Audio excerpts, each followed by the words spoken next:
Welcome to the Tui's new Group 10 Grand Final for 2014, the home of the mighty Magpies, Cowra Eagles. Sid Callis Oval is the venue. My name's Jeff Mann, and joining me for the broadcast this afternoon, Brodie Scott, whose father Dave captained and coached many teams to premierships, the late Dave Scott. Brodie, you'll be joining us a little later for the call. A thrilling afternoon, a great way to finish the season. Yeah, it's going to be a very good day, I think, Jeff. Thanks for the introduction and keen to get into it. And also with me as we preview this first grade game, the CEO of Country Rugby League, Terry Quinn, the 80th year of Country Rugby League, Terry, and you've been touring around the countryside with a variety, but what does it mean to you to come here to Cowra today? Oh, it means everything to me. It's great to see all the work, hard work, committees put in, clubs put in, and their volunteers put in, culminate into a day like today. And you see the people here in great spirits and obviously cheering a lot behind us. We should have blokes like Dave Smith and people like that come out and actually see what happens on days like this. All the hard work that goes in for people who take little reward, but gain all the accolades from the people being here.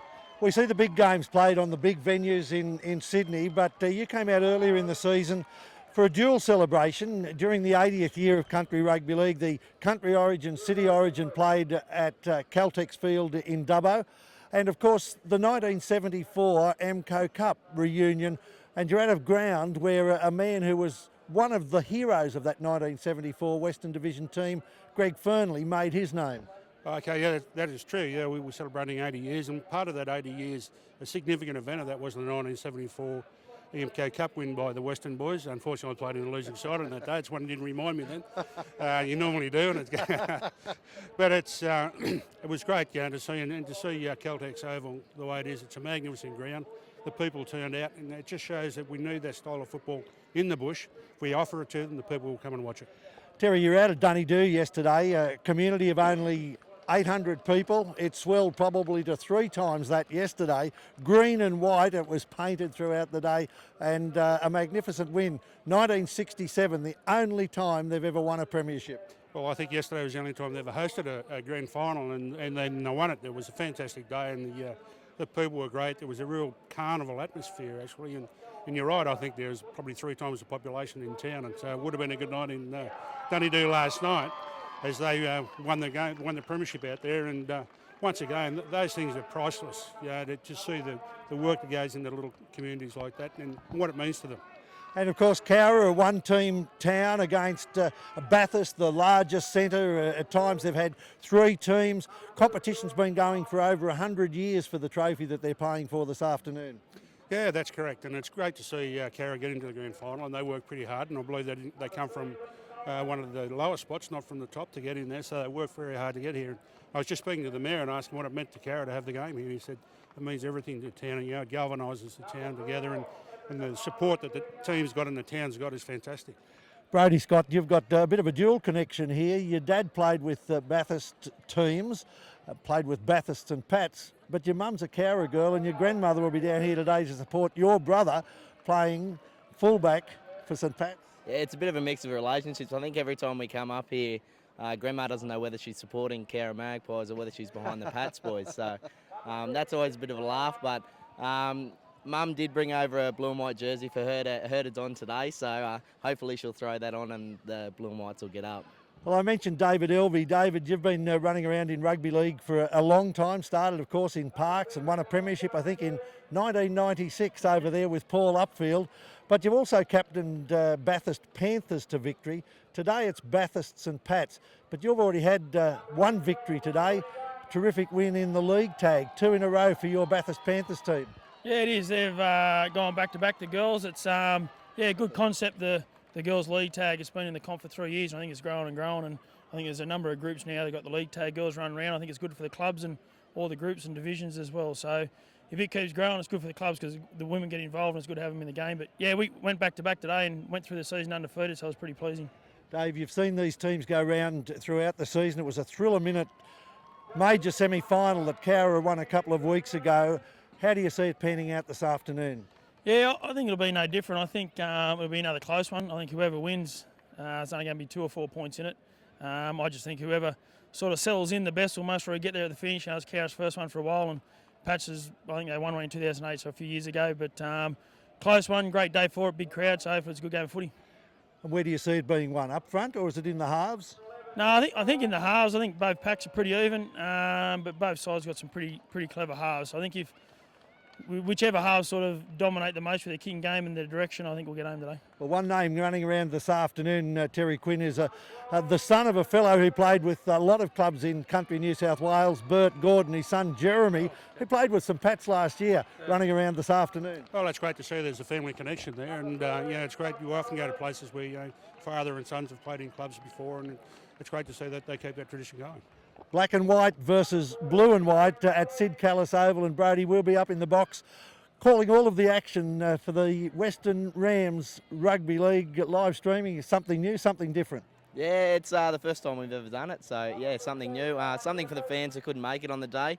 It's a fair trek out to Cowra, and congratulations to all of the crowd that's made it here today. But for those guys watching at home, we've got something a bit special for you today. Absolutely, and just looking at the scoreboard, 14-12 Hawks hung on against Cowra in the first game, 18-10 Sims kicked a late penalty goal to wrap it up, and now the first grade game. It kicks off in about 15 minutes.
Well, the scene is set. Orange Sims celebrating a win in the reserve grade Group 10 Grand Final for 2014, 18 points to 10 over Bathurst St Pat's. Be interesting to see whether that has any impact on what happens in first grade with St Pat's and Cowra.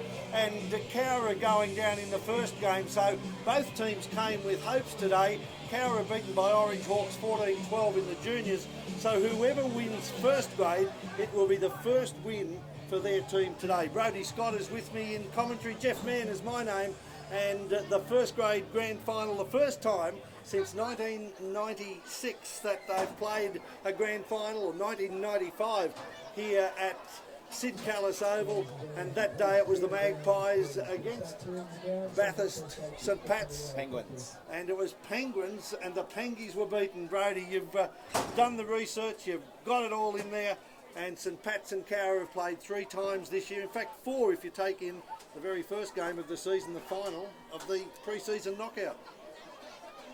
Yeah, well, in the regular season, St Pat's got away with the 2 wins. The first win they had was 22-18 here in Cowra.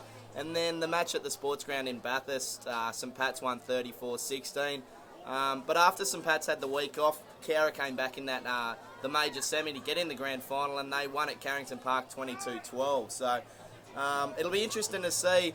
The week off seemed to hurt St Pat's a bit, but we'll just see if the week off helps or hinders Cowra, I guess. So we'll see about that today. The 2 squads gathering, the team from Bathurst St Pat's, obviously the minor premier in reserve grade, but beaten in the grand final by Orange Sims, who are gathered on the far side of the ground. Unusual not to see the yellow and gold in first grade. They've been in 5 of the last 5 grand finals and won 4 of them. Well, I think at the start of the season, everyone just thought they were shoo-in to make the top 5, and then reaching the end of the season, the last couple of rounds, it was looking possible that they could miss out. And then Panthers won a game, and they all turned out to support St Pat's in their last game, because if St Pat's beat Sims in the final round of the competition, that meant that Panthers were in the in the semi-finals, and Sims were out, and it panned out that way. So it was very interesting to see the Sims first grade not play any finals footy this year. And what a sight that is on the far side of the ground. We spoke with Terry Quinn before. Terry Quinn, of course, played for Penrith, the old Penrith Chocolate Soldiers against the green and white Western Rams in 1974 in the inaugural midweek televised MCO Cup. And Greg Fernley, who was a very, very tough man, that famous photo etched in the minds of anyone who was at Wade Park, and on the pages of a book called The Night the Music Died, written by Ian Hedges, which explores that great series. Greg Fernley and Andrew Farrer, who of course is one of Cowra's favourite sons, along with the likes of Tom Rodonicus and Royce Simmons. And I think this is just what this country footy is really about. This really typifies Group 10 and Group 11 as well. We always pay knowledge to our history, which is it's really good to see, and especially on grand final day in Cowra, such a memorable occasion. The Sid Callis Oval has seen some wonderful grand finals over the years. Greg Fernley was telling me back in 1977 he played in the team, and he still loves to sort of wax lyrical about a refereeing controversy that saw David Toohey kick a 45-metre penalty goal to win the game, Blaney's first premiership ever. So there they are. Let's acknowledge them with the crowd. Greg Fernley, Andrew Farrer in the black cap, and of course the last Magpies team to win a premiership there in 1995. They won first and reserve grade. Very good event there, and it's good to be back at Sid Callis Oval. It's a lovely day here today, and the crowd has really turned out. We just noticed over there in the top corner all the green and gold starting to disappear over there, but you can see the blue and white, all the Cowra signs out, and it's all ready to go. Very interesting that the green and gold of Orange Sims, the Catholic Young Men's Society that's won a Clayton Cup in 1957, they've pinned their colours to the Magpies today, the team from Cowra. Of course, Bathurst St Pat's and Bathurst Panthers, the old Bathurst Penguins, your dad played for them, Dave Scott. And of course, you go back in the history of Bathurst, Charleston's and Bathurst Railway all famous teams, and the trophy that they're playing for that has just been taken to the stage, that's over 100 years old, that Western Cinemas trophy. So a lot of history, a lot of pride, a lot of passion today. It is, and I think the players will take that into the game today, especially the Cowra players coming back to Cowra for grand final. It hasn't happened in a while, as you said. 65 was the last time, so I'm sure those players will run out with that history in their mind and put it all on the line. So it's set to be a real cracker here today. We'll go through the teams in a moment, but just ahead of that, what a fabulous book that has just been released by Sharon Cross. It's a compilation of all of the grand finals, pages and stories of grand finals from 1934, the very first Western Challenge Cup and the Western Cinemas World Cup, and Bathurst Charleston won that with 2 players sent off. So the team's coming out, and the ground announcer is signalling them on. We'll call them as they come. The touchies move out into the field. There's a young fellow out there today. He's only 17 or 18 years of old, Billy Greatbatch, who is destined, they say, for a big future. And the man with the ball heading onto the field there, Nathan Blanchard, going for 7 grand finals in a row. Very, very good referee. Just the other Friday, the Player of the Year awards, he won the first Referee of the Year award, and highly deserved. I think he's been one of the standout referees in Group 10 over the last couple of years, and he's done a good job in every grand final I've watched him in. So I'm sure the officiating will be on time today. So. And the music is pumping up, and the Cowra Magpies, they're just down the road, the Forbes Magpies, but here it comes. I think with the sound of the booing, it might well be Bathurst St Pat's who are first onto the stage. So if you could run through that team, and without any bias, because the number 1 bears the same name as Brodie Scott, who's sitting beside me in the box. Led out by their captain, number 3, Mick Armstrong.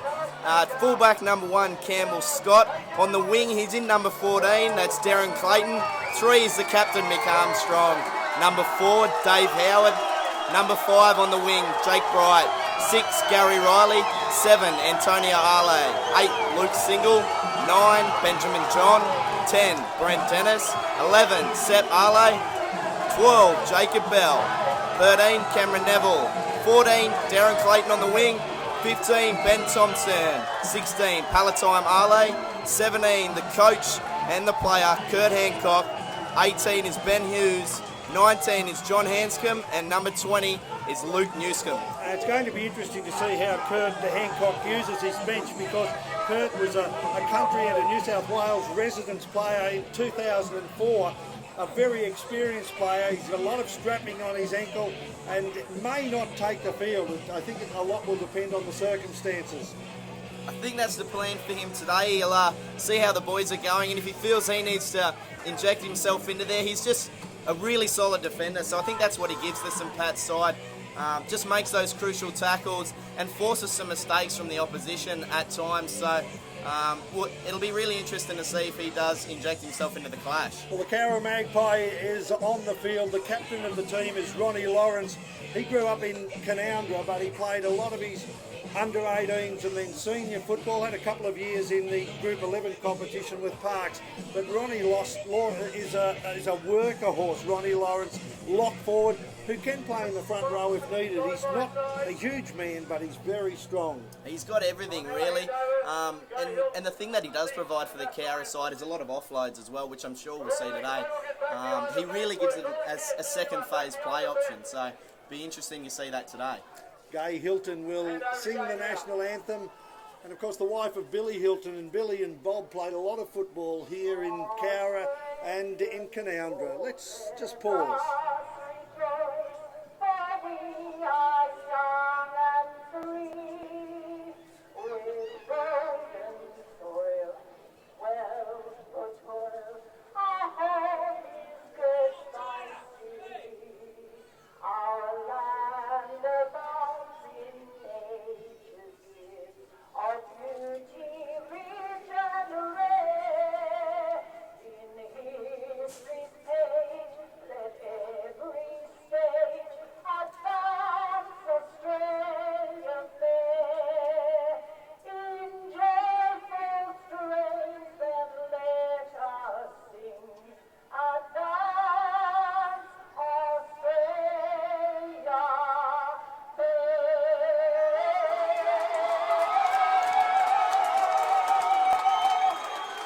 Ray Hilton, and the crowd are ready. The players in the middle of the field. A tremendous build-up to this game, and the Cowra Magpies club is to be congratulated. Outstanding is we'll have a minute's silence for Chris Noble and Don Lawrence, please.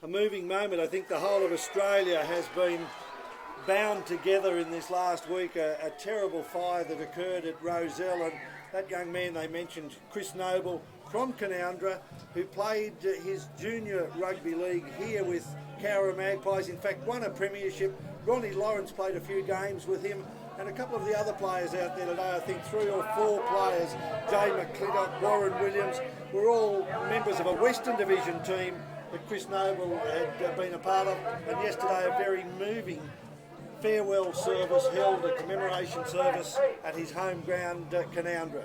Yeah, it's a bit of a sad story really, but it's good that they paid tribute to him, and hopefully the Cowboys can take that with them into their clash today. Well, the other sad story, of course, was young Brendan Collins, a young fellow from Forbes who played with Bathurst St Pat's, and he was a superstar in the making, I think, Brendan Collins, and sadly just over 12 months ago he lost his life, and both teams would take the memories of those men and their families that have passed before them into today's game. Yeah, definitely. I know that Brendan's family, or Stubby as he's known to the boys, have definitely had an influence on the Pats players over the years, especially the captain Mick Armstrong, who actually worked with Stubby at the NRL, but Mick will definitely take that with him in today, and the number 9 jersey worn by Benjamin John today has Stubby written across the back of it, just in tribute to him too as well. So hopefully the boys can take that with them and help them out. We mentioned Ronnie Lawrence, the captain of the side, as we await the kick-off quickly through the Cowra Magpies team. At number 1 is Ricky Whitten. Number 2 is Jay McClintock. 3, Big Warren Williams. Number 4, the young gun, Aidan Craig. Number 5, Toby Nobes. Number 6 is Jeremy Gordon, and number 7, Tim Holman. Number 8 is Blake Tidswell. Number 9, Jack Nobes. 10, Willem Ingram.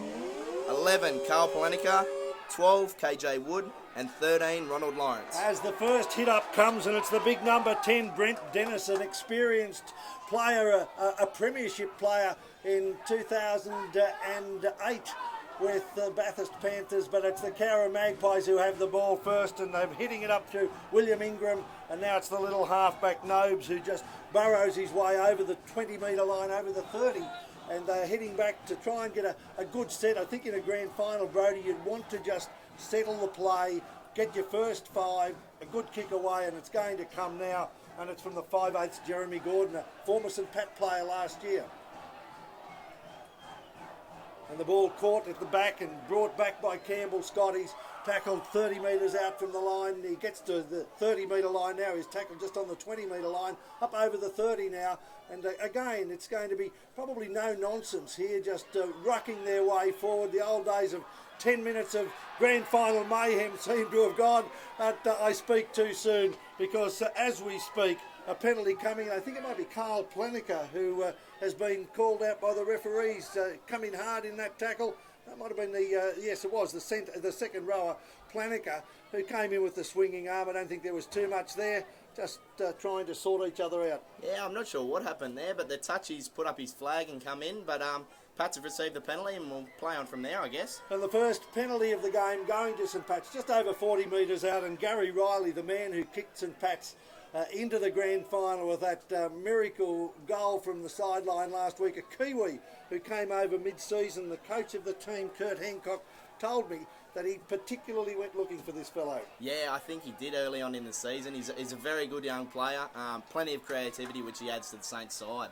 Terrific run there by Sepp Ale. He gets it up almost to the quarter line, and now they ruck it forward again. But the defence of Ronnie Lawrence and second rower KJ Wood drive him back almost to where they'd started from. So nothing ventured, nothing gained. Benjamin John, player of the match, the Bob Weir medalist in the 2010 grand final for Parks. He's played for the Krummels from Papua New Guinea, so again a very experienced hand, but they're looking to go wide early on, and it comes out to Mick Armstrong. No, it's Aidan Craig, the young Dave Howard playing in the centres, the young gun for Bathurst St Pat's alongside Mick Armstrong. And I'll let you, Brady, take us through some of these players as we get towards the last tackle. The hand is in the air. It's the 5/8 Riley to John. He plays it, and then just a little grubber into the in goal, too long, and the Magpies can appreciate that they've survived that period of time. Yeah, that kick there went in from Antonio Ale.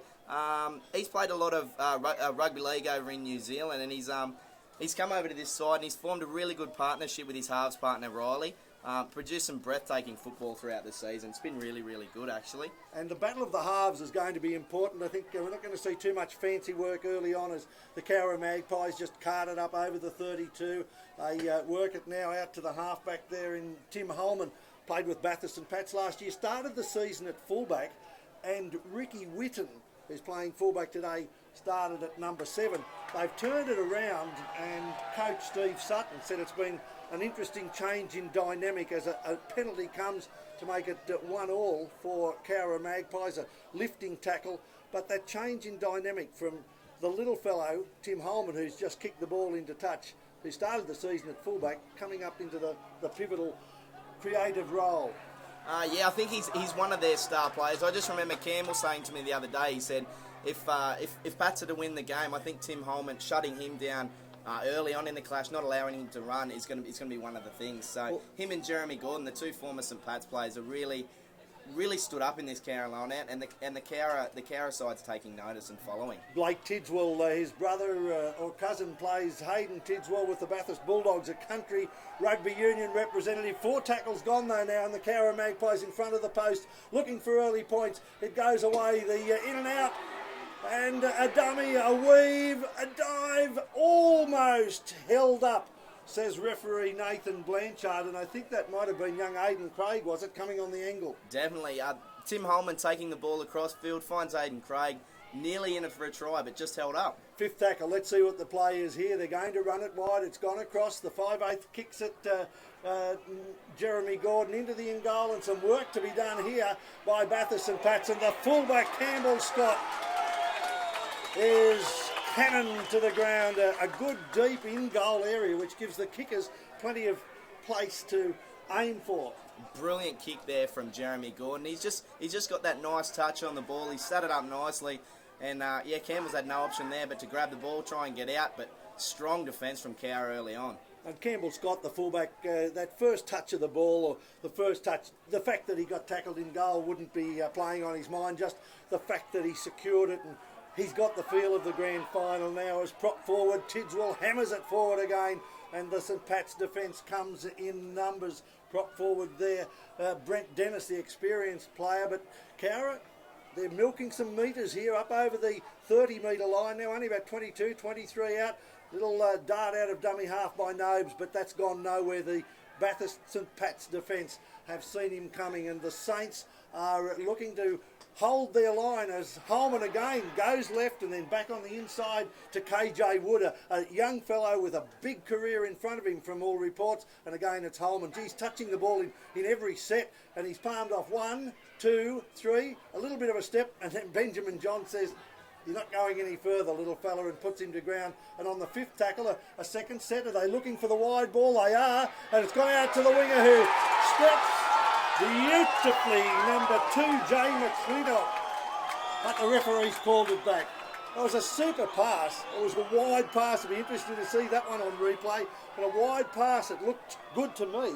He had a bit of work to do. Stepped, came back inside, planted the ball. The Cowra Magpie, well, they've experienced the full gamut of emotions there.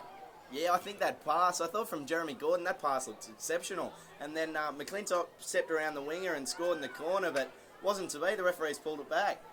And of course, a very experienced referee working with his touch judges, and now Bathurst St Pat's, who've absorbed that pressure in the first 10 minutes or so of this game. I think 7.5 gone.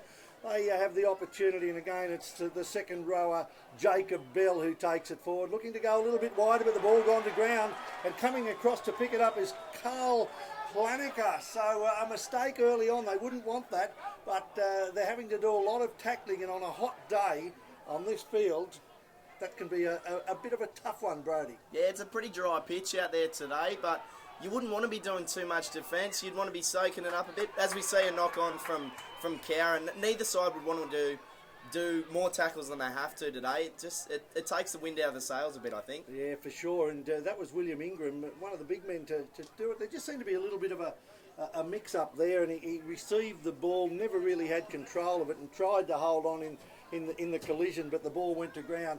So it's 0-0 in the grand final, the 2014 Tui's New Group 10 grand final, coming to you from Sid Callis Oval in Cowra, and there wouldn't be too many people left in Cowra. I think most of them are here at the ground. I'm pretty sure there's every car in Cowra, and most of the cars in the Central West parked over in that car park across the road. There's a lot of people here today. Certainly are, and they'd be coming from Canowindra and Ugara and across from Forbes to support the Magpies. In fact, I think there is a Forbes boy in the Cowra Magpies who's played a lot of his juniors, might have even won a premiership with the Cowra Magpies, young Benny Gunn, be on the bench, on there a little later. Yeah, very good player. Spoke to Steve Sutton during the week, and he said this bloke just adds a lot to their side. He's a really good clubman as well, coming from out that way, and yeah, I'm sure the Cowra side loves having him there. Well, it's St Pat's turn now. Benjamin John giving a don't argue to his opposite number, Nobes, and then they make it inside the 20. First really good attacking opportunity for St Pat's, and the ball goes wide. It goes out to the fullback, Scott. He dummies and is tackled on the far side of the field.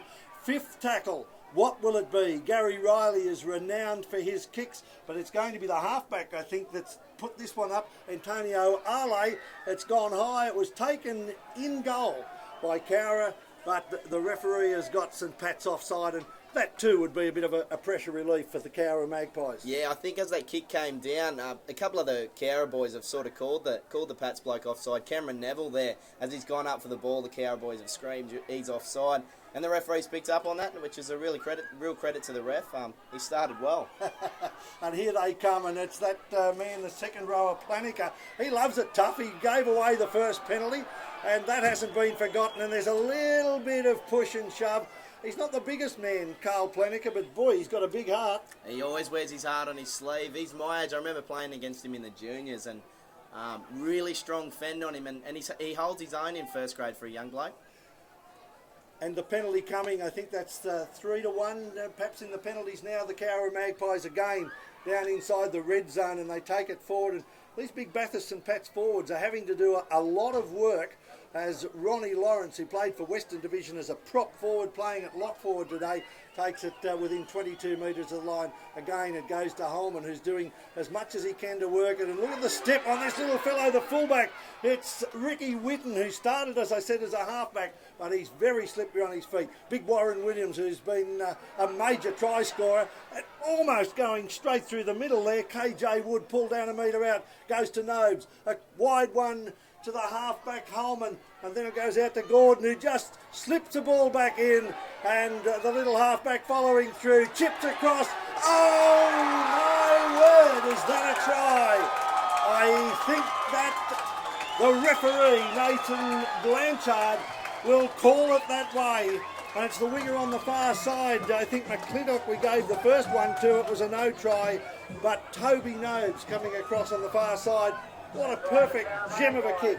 Absolutely magical try. As we said at the start of the game, the lock, Don Lawrence, his offloads are going to kill St Pat's if they don't shut it down. The ball came from Nobes at hooker. It's gone out to Holman. Holman's gone very wide out there to the 5'8", Jeremy Gordon. And Gordon, a very hard man to tackle. He's offloaded back to the lock forward, who's got it onto Tim Holman, and he's put it on a coin for Toby Nobes out there to score in the corner. Well, as we said, the halfback Timmy Holman handles a couple of times in every set. Well, he handled at least twice in that movement, the wrap around and the ability to stay alive. It gave them that extra space, and they possibly could have gone through the hands, but it was a pinpoint kick. And if you're on a wing and you come flying through and it lands on your chest like that, then you're going to take it. So 4-0. We've had 12 minutes of this game. I think mostly Cowra Magpies, it has to be said. They've had all of the attacking play, a couple of mistakes, and certainly penalties going against Bathurst and Pats. I think coming out of their own end, the Bathurst and Pats are struggling a bit. The Cowra forwards just seem to be getting up on top, getting those quick play the balls, and the penalty count's helping them out a bit, but some Pats are just shooting themselves in the foot there, giving away those penalties. Well, I guess if you were going to take a kick in a grand final, the first one you don't want it in front just in case. So this one coming from out wide. Jeremy Gordon lines it up. Let's hope he can kick it. Long, short, wide, across the face of the goal. But at least he can say, well, I wasn't expected to kick it from out there. 4-0 in the grand final of 2014, the trophy that's over 100 years old being played for, and two clubs that haven't played a grand final in nearly 20 years are doing battle. Cowra have first blood. We haven't seen a lot of Big Warren Williams yet, but I'm sure he's going to be coming to his own as the match progresses. He's a powerhouse in the centres. He was a very big man. I think he's a little bit smaller than he was this time last year. He has just a knack of finding the try line.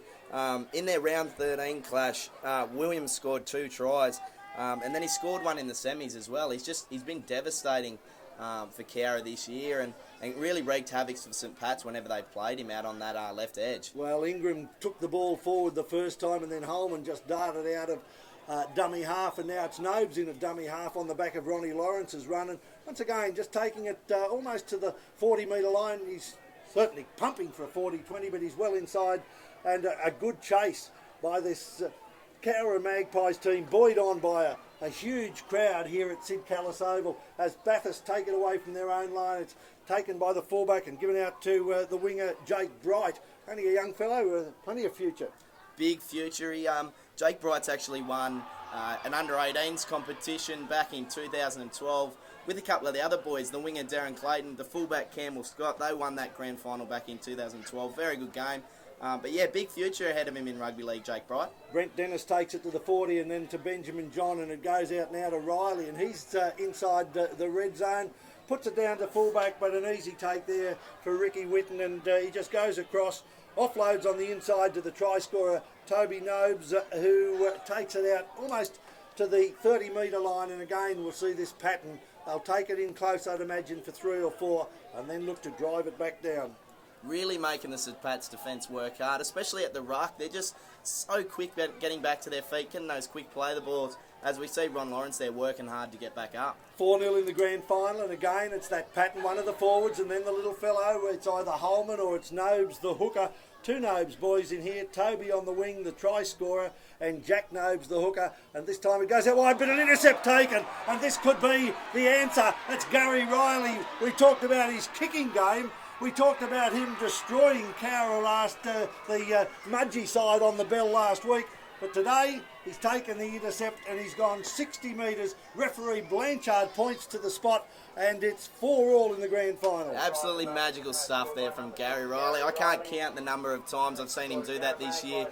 It'll all look good for the Cowra attack there. They think they've got an overlap. They throw the ball, and there's Gary Riley's hand, taking that intercept, races away to score in the corner. Now he's got to line the kick up. Just an interesting fact on his kick, he's yet to miss a goal in the final series this year. Well, there's a fair bit of pressure on this one. Right on the sideline, it's the same position, but at the opposite end of the field to what Jeremy Gordon had to kick the last time. Gordon sprayed it across the face of it, so let's see what Gary Riley can do here. Well, we're in a perfect position up on the grandstand at Sid Callis Oval. Sun behind us, a nice little room to watch. The Cowra Magpie is out there on the sideline, and the Cowra Magpie certainly not going to make it easy for him. There might be a bit of squawking, and they get away with that on the basis that it is the mating season. But Gary Riley, cool as a cucumber. Interestingly enough, he's running away with that to score the try. Jeremy Gordon's father, Bert, who played here at Cowra, played in Bathurst, played in Mudgee, played with every club in West.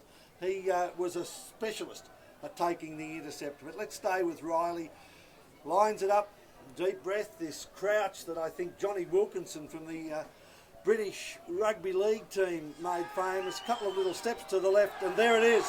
You have completely joned him, Brodie Scott. Hasn't missed a goal in the finals up until now. Well, that's the first one he's missed, and it was a bad miss, really. It's gone pretty similar to Jeremy Gordon's kick, probably just a little bit more power. It's gone straight across the face of it, and scores are locked up at 4-all.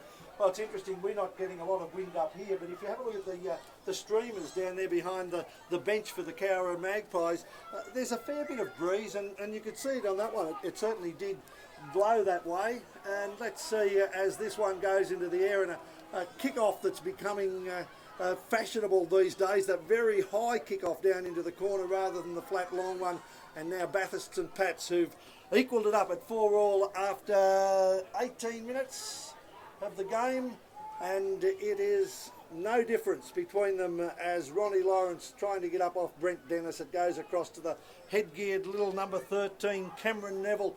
He's out to the 30-metre line. I wonder if we'll see another ruck and then maybe a kick. No, they're going wide, and it's Ale who steps and then comes back inside almost at halfway. Still going is Ale, and finally taken in a nice low tackle by Jeremy Gordon. So 4 gone. They've made some good ground from the kick-off as Benjamin John dummies and darts, and then a face ball across, and they're out to the 30-metre line. And we're going to see, with that wind holding up, a high bomb.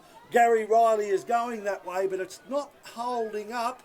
That might have even hit the post, I'm not sure, and it's come back. Fortuitous bounce. If they make it, it'll be the 6th tackle, and it is. I saw a grand final of Country Rugby Union a few years ago where a fellow kicked like that off the crossbar, up to the upright, back to the crossbar, didn't go over, and a fellow coming through catches it and scores under the post, and I thought I was going to see a repeat there.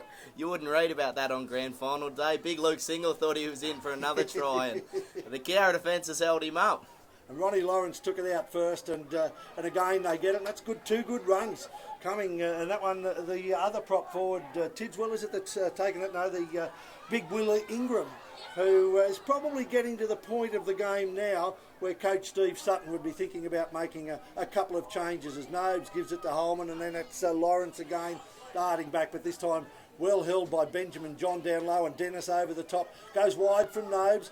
Jeremy Gordon puts it on the boot. Cameron Scott coming across. Campbell Scott, and the ball gets a favourable bounce his way and brings it back up. Taken by Jay McClintock, who early in the game had a try disallowed for a forward pass. He's made the defence, and Timmy Holman chasing through on that kick is there to help it out. Haven't seen much of Mick Armstrong in this opening quarter of the game, the experienced coach, but he's just taken the ball forward there and been tackled to ground, Mick Armstrong. His centre partner is one, Brodie, that you said has got plenty of talent, young Dave Howard. Yeah, he's a really big bloke, and the clash between him and Warren Williams is always a good one. Dave Howard's probably got a little bit more height on him and a little bit probably quicker on the feet, but Warren Williams is just magical in defence and in attack. Just runs straight and hard and bumps anyone off who gets in his road. Well, so we've seen a change in the team, and that's Palatine Ale that has come on for Bathurst and Pats. This time Riley's kick goes up in the air. It's taken by Campbell Scott, and then he throws a speculator out wide, which probably just drifted forward. Jake Bright could see a little bit of space, but it wasn't to be. So the game is being played at a pace, and as I mentioned, Steve Sutton starting to work his bench a little bit there. A change coming. Ben Gunn on for Tidswell. And again, this young man from the Forbes Magpies could add a little bit of punch to them in attack. A little bit of spark. A fresh man out there just in around those tired forwards. As we see him running up there for an offload off the number 12. But yeah, he might add a little bit of spark here, as you said. KJ Wood it was, and now Warren Williams. And look at that strength. It would sap you, Gary Riley, the 5'8", the playmaker, but he's standing out on the wing. So I'm wondering whether Warren Williams might target him a couple of times down this side, although Warren's stood up and he's probably the worst for wear out of that tackle, as well as Nobes goes across to Holman, and then a wide ball out to Jeremy Gordon it is, and he's almost to the 30-metre line, tackled there by the halfback Antonio Ale, and this time it darts out and a nothing kick there Was that the second rower that kicked Planica. that? Carl Planica likes to get involved. Yeah, he's always got his hands on the ball. Whether he's I've seen him a couple of times this year playing the backs. He's played at fullback and on the wing for Cowra, and plenty of ability. But that was really a nothing kick. 4 all, 18 minutes left in the first half of the 2014 Tui's new Group 10 Grand Final being played at Sid Callis Oval in Cowra, and an offload, but a sensible decision, a sensible change of rule that allows a player, when the referee's called it, to actually bring it back rather than setting a scrum or moving on. Just use a bit of common sense. I think it's a really good rule that they've introduced. It just makes the game flow a bit better. You might have to pull it up every now and again, but yeah, it works better and it's fair. It's fair for both sides, I suppose. The two little men from either side, the two number 9s, Nobes for Cowra and Benjamin John, they're going to be critical, I think, later in the game, because both are very quick out of dummy half, as another of the replacements for Bathurst and Pats takes it forward, Luke Newsom. Yeah, Luke, he's just got back from England, actually. He's came out here on Bit holidays. of an air swing there by Gary Riley, looking to kick it, a bit like one of my tee shots. He sort of, he had to swing and the ball was nowhere to be seen.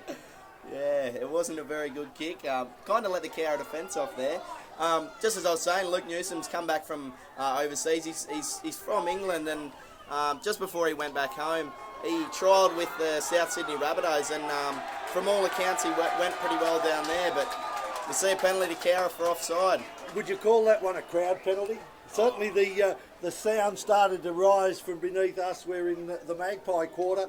I think that the referee got it right, but certainly you could hear it coming from down there. And with 16 minutes left in this first half, just over 16 minutes, Cowra again find themselves in an attacking position. They've basically had all the ball down this end. Apart from that intercept was Warren Williams, bust his way through, and again, and almost. But he's tackled just metres out for the line. Desperation. Like the size of the man, he's always going to be hard to tackle. I'm wondering whether that player was actually offside, and Warren Williams having a little bit of a tete-a-tete with Mick Armstrong. Hey, no, it's not. It's Gary Riley. But, all good. No one rushing in. And that play, what an incredible run. And I'm not sure who it was that pulled off that tackle, but it was a tackle that had to be made. Well, Warren Williams has just busted through about 4 blokes there. Got to the fullback and beat him. It was only Gary Riley from behind who's just got him by the ankles. And then as Nodes has got up from hooker, Dave Howard has just Brett Hodgson's him over the sideline. Absolutely. So scrum, we don't see too many of these, and this I think probably only maybe the first scrum of the match, and that's taken a long time to come. 25 minutes gone in the first half. Bathurst and Pats looking to ruck it away. Have they got petrol in the tank? Because apart from the try, they've really just been backpedaling. It's been interesting to see the stats for the tackles as Benjamin John carves his way forward. He might have lost the ball in that play. He has. Cowra Magpies pick it up, and there's a punch up on the far side of the field. Jeremy Gordon against one of the St Pat's players.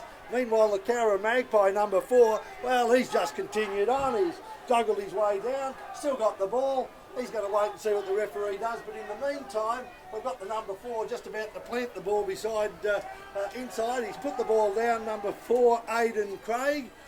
And that's like a crowd catch, really. He's taken the try, but I'll be interested to see what the report comes from the far side of the field. Benjamin John took the ball forward. He was crunched in a tackle, lost the ball, and then something happened and it started. Not sure what's really happened after the play's gone on. Someone's thrown it back in field. I think it might have been Jeremy Gordon who's thrown it back in to Aidan Craig, and he scooped it up off the deck and ran the length with no one chasing him. But a bit of a stinking back play. We'll see what the referees. Well, it's Jeremy Gordon that's going to be called out. So perhaps he's gone in high in that tackle. The Cowra, no, it's the blue and whites and Pats on the far side of the field, and we see another change over there too with 17-year-old Connor Brebner just putting the ball on the toe there. Young fellow lived in Grenfell, now living in Young, travels up to train and play here. A ginormous young man, had basketball as his preferred option when he was younger. Went down to the Canberra Raiders under 16, 17-year-old. For him, the pain still raw from a 14-12 loss to Hawks in that juniors grand final today. Yeah, I think if they can win today in first grade, that might ease the bit of sorrow he had from the first game. But Mick Armstrong takes it forward for St Pat's to get the game back underway. And I know that young Grabner has some people up on the Gold Coast. He was beyond holidays up there. And then when they made the grand final, the Cowboys, and they're watching it on live stream this afternoon. This initiative by the Western Rams Rugby League, I think it's a beauty. They broadcast the game, not live yesterday, but taped the game over at Dunedoo, the Castlereagh League Grand Final. Dunedoo won that, and that's up on the web now as we see it go across the field. And Sepp Ale gets the ball, still going. Sepp Ale, a pass away on the far side of the field, and that try has come out of nothing. Bathurst St Pat's have been at their own end of the field. They get a penalty after they lost the ball 40 metres out from their own line, and then it goes from there. Well, they've been their own worst enemy early on, giving away those penalties, getting stuck down in their own end. But whatever happened with Jeremy Gordon over there resulted in Pats getting the penalty, and Sepp Ale has beaten about 4 or 5 blokes, excellent on his feet, and then offloaded to the winger, Darren Clayton, to score in the corner. Darren Clayton coming into the team because of a late change. AJ Piper was picked originally, but I think there was a fitness cloud over. Was it Jake Bright or Dave Howard? Dave Howard, and when Howard was proven to be fit, he took his place in the centres. Darren Clayton comes in. Well, a try, a meat pie in a grand final. It doesn't get any better than that. And now we see this man Riley, who hadn't missed a goal in the final series up until the first one from this side of the field. It doesn't get any easier on the far side of the field. Well, I hope I haven't jinxed him, but this is the side he kicked at 1-4 against Mudgee, so he's getting a lot from the crowd over there, but he's missed another one. Jeez, I may have jinxed 9 in a row, and then none from 2 today, so it's a try apiece, and the difference is the intercept try. 2 very good tries scored, the first one coming for Toby Nobes on the far side of the field, the right winger for the Cowra Magpies, and then when they were attacking, Gary Riley's taken an intercept and run 60 metres to score on the sideline, and we've just seen that other try now come from a great bust by Sepp Ale. They just couldn't put him to ground, and they kick off now, and it's the winger Jake Bright, that man that I mentioned, that moved from the centres to the wing when Dave Howard came into the field. Very capable player, did a great job against Mudgee in their clash. He actually got the movement started, that wide movement that saw Pat score and win the game against Mudgee early on. And yeah, very capable player, does his job, goes about his business. Well, it's warm out there, 11 minutes out from half time, and some of these bigger men would be looking for a drinks break as we see a replacement there. Palatine Ale, a brother, I think, of the try scorer, or the man that set up the last try, and he takes it forward. And again, you mentioned those mistakes before. St Pat's, you're right, their own worst enemy. Well, not only have they dropped the ball, they're giving the ball back to Cowra, but they're going to give him another 20 metres here with that cheap penalty. And Jeremy Gordon it is, as Ronnie Lawrence takes a drink from the water bottle. Jeremy Gordon, I don't think they'll be rushing up to take this tap kick for the second penalty. It comes inside to Nobes, and Ronnie Lawrence, look, he's a workhorse, isn't he? He leads from the front. Carts it forward, that's a very good run there, and yeah, just starts the Cowra sets off really well. And it'll be to Gordon and again, and he's looking for the big prop forward, this time Blake Tidswell, and he's taken it up, ducks under a tackle, and then goes again, but pulled down. Luke Newsom it was that he slipped out of there, and the fullback Campbell Scott was up and about now. Holman, oh, he dummies, he slips outside the tackle of Cameron Neville and then keeps going, still going. The little fellow offloads to Jeremy Gordon, and he's taken. Is that high? Yes, says referee Blanchard. This one a couple of metres out from the line. I think probably a victim of his own feet there. He was going outside and just stepped so quickly, and the arm came out.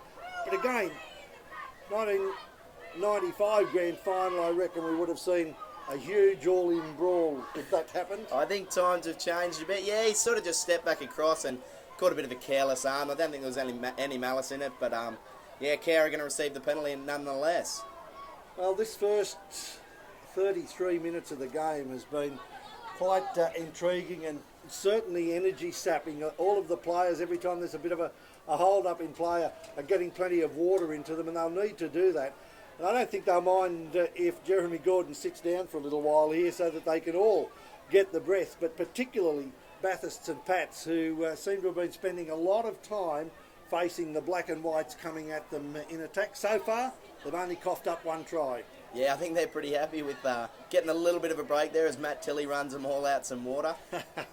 And now, again, it's Tidswell carries it forward. He plays in number 8. Hayden Tidswell plays in number 8 in a different game. He plays at the back of the scrum. This Tidswell plays up front as Ronnie Lawrence gets it. Not much room to move there, and pretty easy target, really, for the St Pat's defence. But boy, he's strong, and it's taken 3 to bullock him to the ground. Nobes, and it goes to Williams almost, and the dummy run by Williams almost saw KJ Wood through. I wonder if Williams will get involved in this next play. Again on the inside. 1, 2, 3 Bathurst and Pats players combined within shadows of that line. They're looking for the black and white strip just beyond it as the ball goes wide. Dropped by Jeremy Gordon. Pounced on by Benjamin John, and the pressure is off.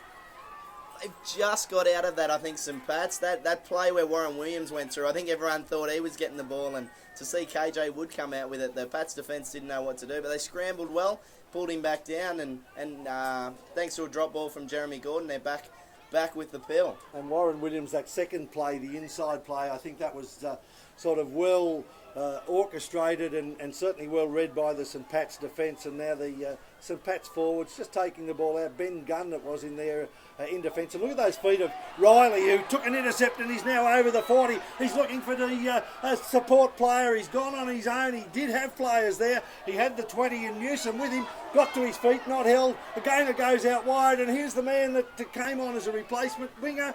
Has been pulled down 8 metres out, so they've taken it the length of the field in just a couple of minutes. That dropped ball costly by Jeremy Gordon, and this time it's the lock forward, the head-geared Cameron Neville, who gets to the line, drops the ball, and what have we got here?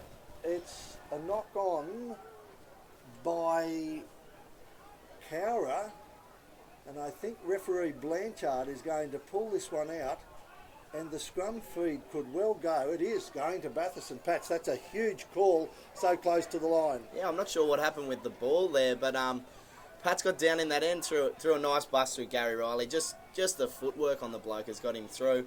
And then they get close to the line through Neville, and I'm not sure what happened there, but somehow Pats are going to have the feed at the scrum. And 6 pressure tackles for Cowra Magpies as the halfback takes it out, Antonio Ale, and he's pulled down in the shadows of the post. They lead by 8 points to 4 in the grand final, do Bathurst and Pats. The big prop forward there carts it forward, Brent Dennis, the experienced man. Is Dennis?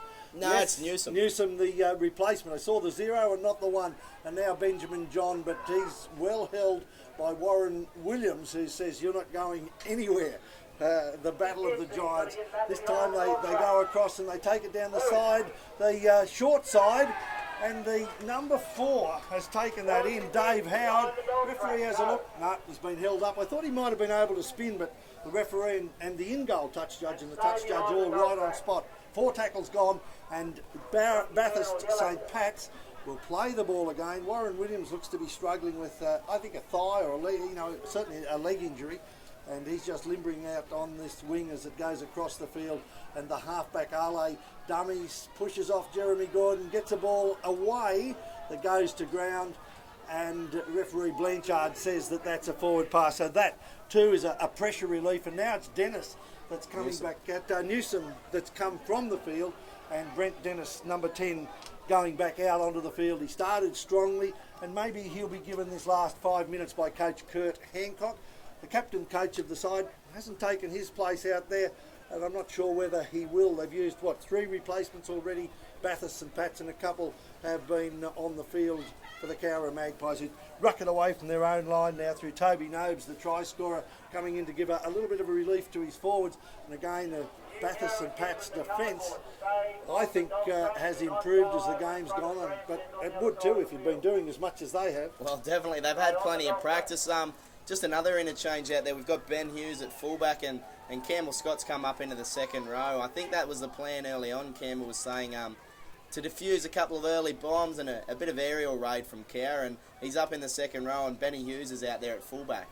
fairly versatile from fullback to the second row as they go, and a face ball from Holman, a dummy made. The referee has let that one go. It certainly looked marginal, didn't it? The try earlier looked to be a lot less marginal than that. Surely that's got to be a penalty. It is a penalty, just rushing up. Maybe they thought that he was taking too long to play the ball, but unfortunately for Dave Howard, who was held up over the line at the other end of the field, has given away a penalty. Clock says 4:20, a little bit of time out.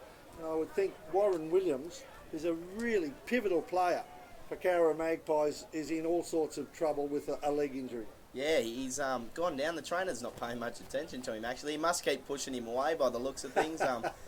But yeah, he's stuck in a few deep ones, and hopefully he'll be back to his best soon. But we, not sure about him at the moment. Some of our older viewers would remember Olsen Filipina, who used to play in the second grade for Balmain Tigers, but he'd grow an extra leg when he played for the Kiwis.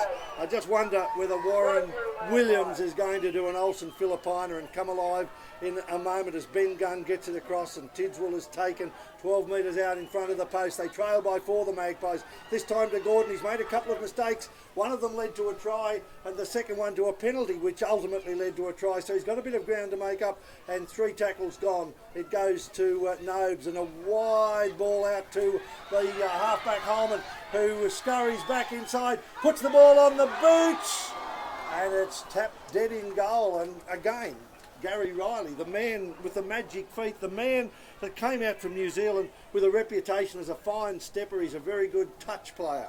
Yeah, he's done well there to get back and defuse that kick. Jake Bright, the wingers, come in really heavy on Tim Holman there and didn't make the tackle, and Timmy had a bit of space there to move around, and he's gone with the option to put it on the boot for his winger out here, Jay McClintock, who looked like scoring a try early but was disallowed, and that time Gary Riley just beat him. Well, 3 minutes out from half-time, Ken St Pat's hold on because they've had to absorb the pressure, but they've shown that they've got plenty of attacking skill when they've taken the ball 80 metres to score after an ill-conceived play from the 5/8 in Jeremy Gordon cost Cowra a penalty, and Cowra made pay for it, but no goals kicked in this grand final yet, as Holman I think he almost fell down there exhausted. He's been in the play so much in this first half. And Ronnie Lawrence, who would be an early favourite for the player of the match, the amount of play that he's been involved in, and he was sort of picked up, and again, in the old days, he probably would have been turned over and hammered to the ground as the centre. This time Aidan Craig comes in. He might have to do a little bit more work with Williams so hurt. And again, Holman, dummies, 1, 2, 3... reached for the line, but that's where you need that extra 6 or 8 inches of height, and he would have been going for the gadget arms there, but the defence has held him up. He's coughed up the ball, and again, Bathurst, St Pat's survive on their own line. Well, they've got out of trouble there again. I think just the scrambling, and that's what you really need in these grand finals, just blokes who want to defend for each other. They've got across there really well and shut Timmy Holman down just in time. Very interesting the way that the Bathurst defence is Cowra trying to get the ball wide, but the defence is coming up wide and then throwing them back into a net. I wonder in the second half if we'll see some more play like the one that led to the first try, that is, get the defence coming in and the kick for the corner for the flying winger. Well, I think that's what Tim Holman was trying to do just minutes ago. Jake Bright shut up on him, and he beat him and then went for that little kick through, but wasn't to be, as we see a break here. Well, the ball was stripped backwards and it's picked up by the replacement, Darren Clayton, the try scorer, and he's hammered right on the 30-metre line, and now Bathurst and Pats with 60 seconds, inside 60 seconds, just the one set.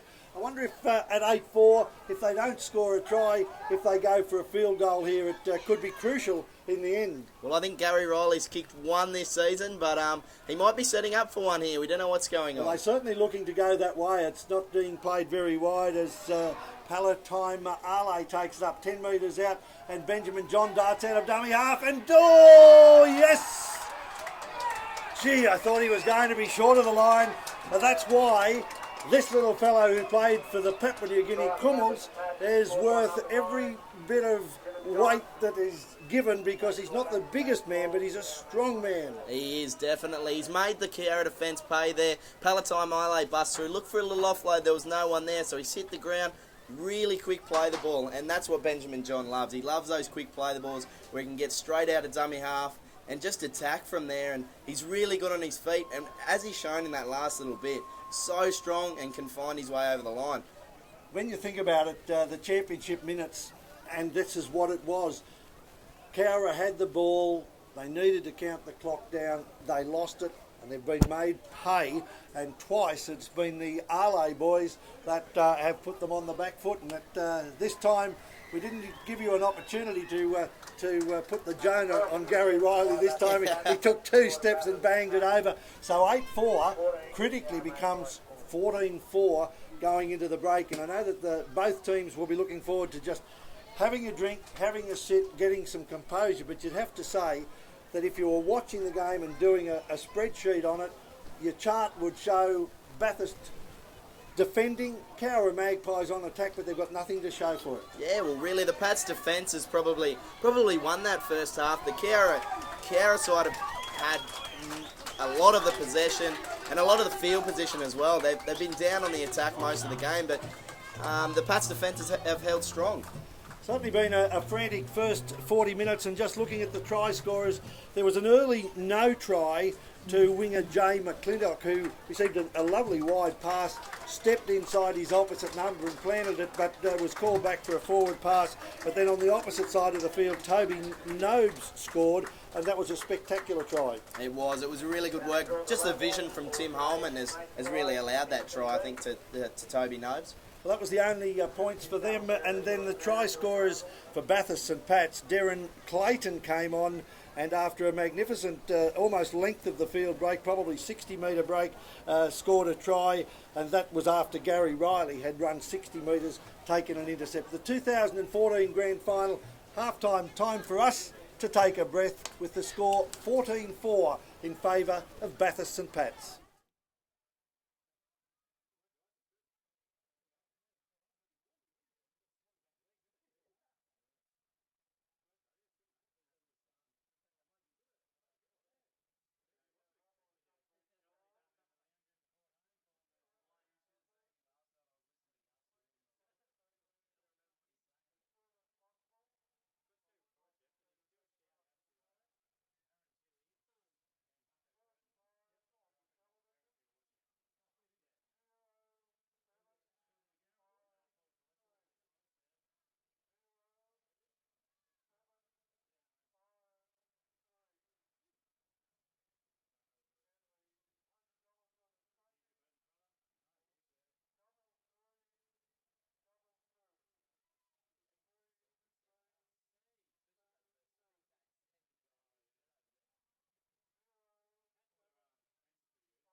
Ladies and gentlemen, at Sid Callis Oval, and strap yourselves in for the last 40 minutes of Group 10 2014, and it's Bathurst and Pats who've got every right to control this game, coming out slowly after going to the break, leading 14-4 over the Cowra Magpies.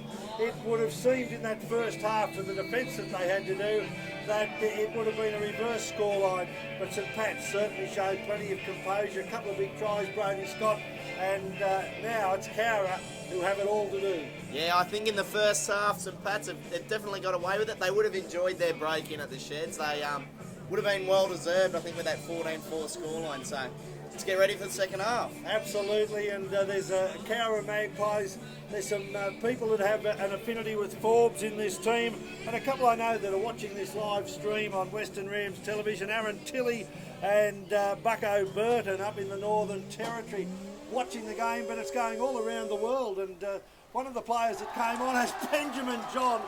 Unbelievable, the try scorer in the very last play before half-time, comes out, drops it from the kick-off, and now Bathurst and Pats are going to cough it straight up to the Cowra Magpies. That was unexpected. Sam Newsom, or Luke Newsom, his grand final appearance here in central western New South Wales was also unexpected. Yeah, he was over in England, and I'm sure, I seen on Facebook he posted the link to this game today, so hopefully his family's watching over there, and big hello to you all over there. Well, he certainly wouldn't be playing in conditions like this in the north of England if he was still at home, but must be up around 24, 25 degrees, and now Cowra need early points to get some confidence back. They did all the attacking in the first half, couldn't put them away, and they'll see what they do. I'm just having a look if Warren Williams is out there. He is on the far side, but you know, he's the key attacking weapon. It'll just be interesting to see what they've done with him in the dressing sheds, because you need him to get forward 20 metres out, and it is Nobes who's out from dummy half. And again, that the Holman, is it? Yep. Again, handling the ball a lot. I'm just wondering whether he maybe needs to stand and deliver a little bit more, because he's running a lot. This time Jeremy Gordon, and look at that. A beautiful little kick into the in goal, scored by Jay McClintock. They can't take that one away. And how costly. We talk about the championship minutes. Ben John scores just before half time. First minute of the second half, after Benjamin John drops the ball on the first play.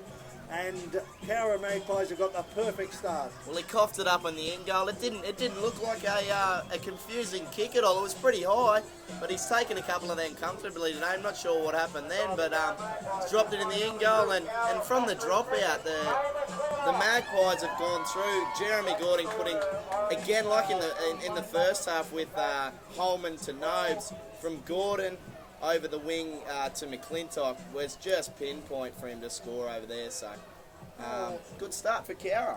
I'm just wondering what's going on here. Oh, he was going to kick the ball from in front of the post. I've seen them crab sideways, but never that far. And of course, referee Nathan Blanchard, in his 7th successive grand final, he's not going to have any of that. And of course, he's pulled the 5/8 Jeremy Gordon back. He hasn't kicked one yet. Looking for his first goal of the day. 14-8 with this kick to come. Bathurst and Pats leading. Let's see how he goes. He kicks pretty well against St Pat's in the major semi-final to get into this grand final, and he hasn't kicked all season. There's been a number of kickers for the Cowra side who have done pretty well, but Steve Sutton said he's at training. He's just been practicing his kicks, and he's just been in the zone really. But today he hasn't been perfect. He's missed the one kick he's had, but let's see what he's got here. I ducked out behind the sheds there at half time. There's a fair breeze blowing into his face. He's put it out to the right, which is the right area to go, but he's not put it out far enough, and it's pulled its way back. So the score after just 2 minutes of the second half, in fact 4 minutes of the second half, it has been a good start for Cowra. That goal could be crucial though. 14-8, so a converted try in it, and Benjamin John, I'm sure, will be looking to make up for the mistake that he made. Jeremy Gordon, that kick will give him a confidence, because a couple of tries came off plays of his, a pass that was intercepted and then a penalty that he gave away. Yeah, he's back. I think he's back in the zone now. That kick he put over to McClintock there was was just on a tee. So And it was what we were talking about just before half-time, the need to do something different, but here you go, grand final pressure, grand final football, and Tidswell, simple play, second tackle, puts it down, and now it's Cowra Magpies who'll have to defend. So is it all going to be for naught if Bathurst and Pats hit straight back, and if Riley is able to convert, well then that has gone again. So 14 points to 8, ball to be fed into the scrum by Luke Single. They go out to Benjamin John. They put a number 9 on and say they're a hooker. They're just another forward, aren't they? they chuck him at the back of the scrum and get that pass out of there pretty quick, I think. Certainly did, and that's a player getting up fairly slowly on the far side of the field. And the big centre that's carted it forward there. That was the 5'8", Gary Riley was taking it forward. Yeah, of course. Very interested the way that he takes the ball forward. Is that Riley there now? That's Brent Dennis. That's Brent Dennis, the prop forward. Played the last premiership that these teams won, the Bathurst and Pats, way back in 2008. Now Benjamin John dummies, darts, and wow, that is the perfect antidote for a mistake made from the kickoff. Well, right on the stroke of, or the start of the second half, we saw him drop it down in his in goal, and Cowra have done the same thing coming out of their own end with their big front rower dropping it. Ingram, I think it was, who dropped it, and Benjamin John has made him pay again, and I think he's made up for that mistake early on. Yeah, well, I called it as the other prop forward, but you're right, it wasn't Tidswell, it was William Ingram, one of the bigger men in the Cowra side, and that would really be could be a match killer, because 18-8 now with a kick to come, and Riley, you'd think, will just slot this one over without too much trouble. So 20 points to 8, long way to come back in the grand final. It is. I think that they would have got a bit of wind in their sails scoring that try that early on, especially being such a good try. But for Benjamin John to come back down into the Cowra end and score another try, score his second for the day, and Riley to hopefully put this one over. I don't want to jinx him again, but yeah, hopefully if he puts this one over, that might sting the Cowra defence a little bit. Brady, no problems at all. He's kicked that one, and it is 20 points to 8, and that coming after just 7 minutes of the second half. After 3 tries to 1 in the first half, they've gone one apiece in the first 7 minutes. You said at the start of the game you wondered whether the week off might be a disadvantage for Cowra and an advantage for Bathurst St Pat's. It seems as though constant football is playing a role for Bathurst St Pat's, and I'll bet this is taken on the chest, and one of the big forwards comes racing forward and takes it up. Wow, that's a good run out over the 20-metre line. That was the, is that Newsom that's come on? Palatine Ale.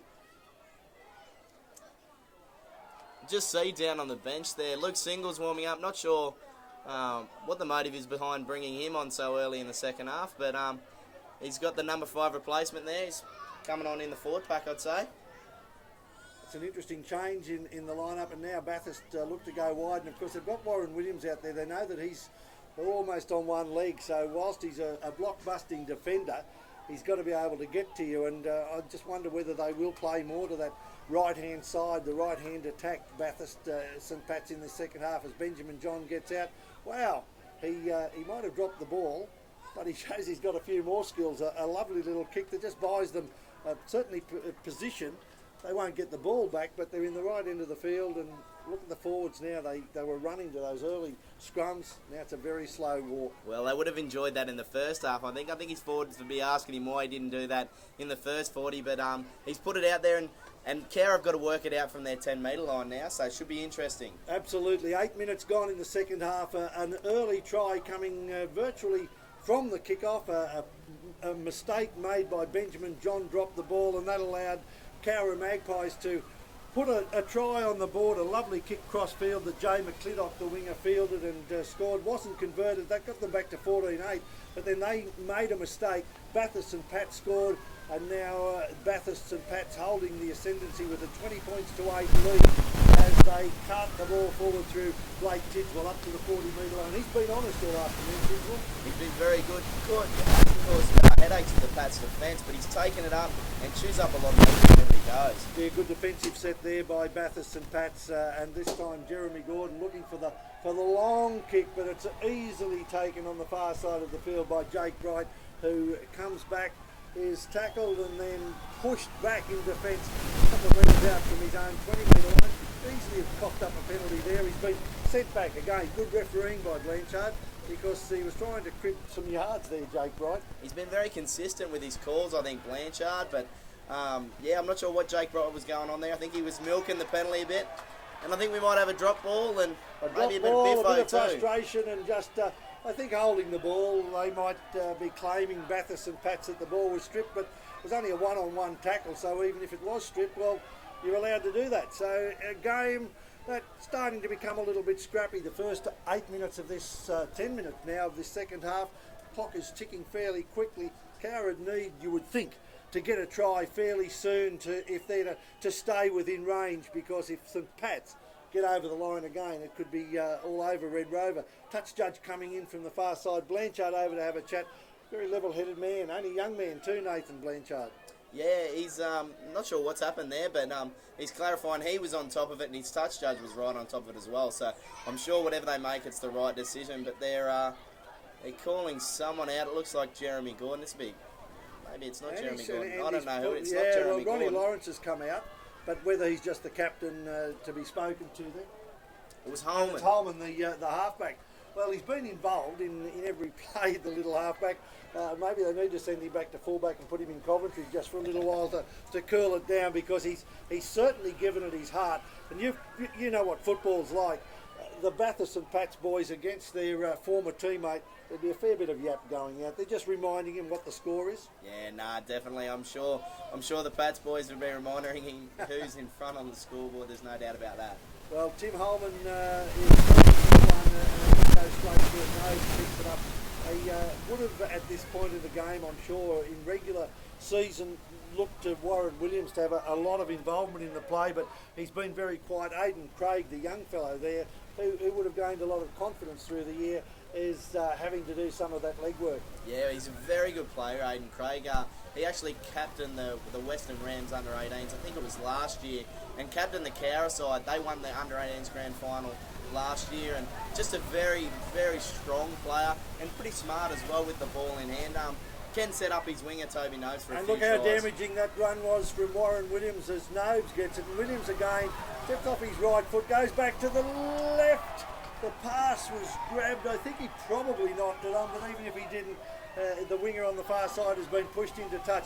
Now Warren Williams is the key to this for Cowra Magpies, but he needs to get involved, and whether he can do that or not, I don't know. But you saw there with 2 runs in 2 plays, almost gave them a try in the corner. Yeah, well, as you said, I think him and Tim Holman, that combination there on the left edge, he's come out in the second half, Warren Williams, and it looks like his right leg, which we thought it might be, it looks to be pretty heavily taped up, and I don't remember saying that in the first half, so maybe that little bit of scrap and tape has saved him.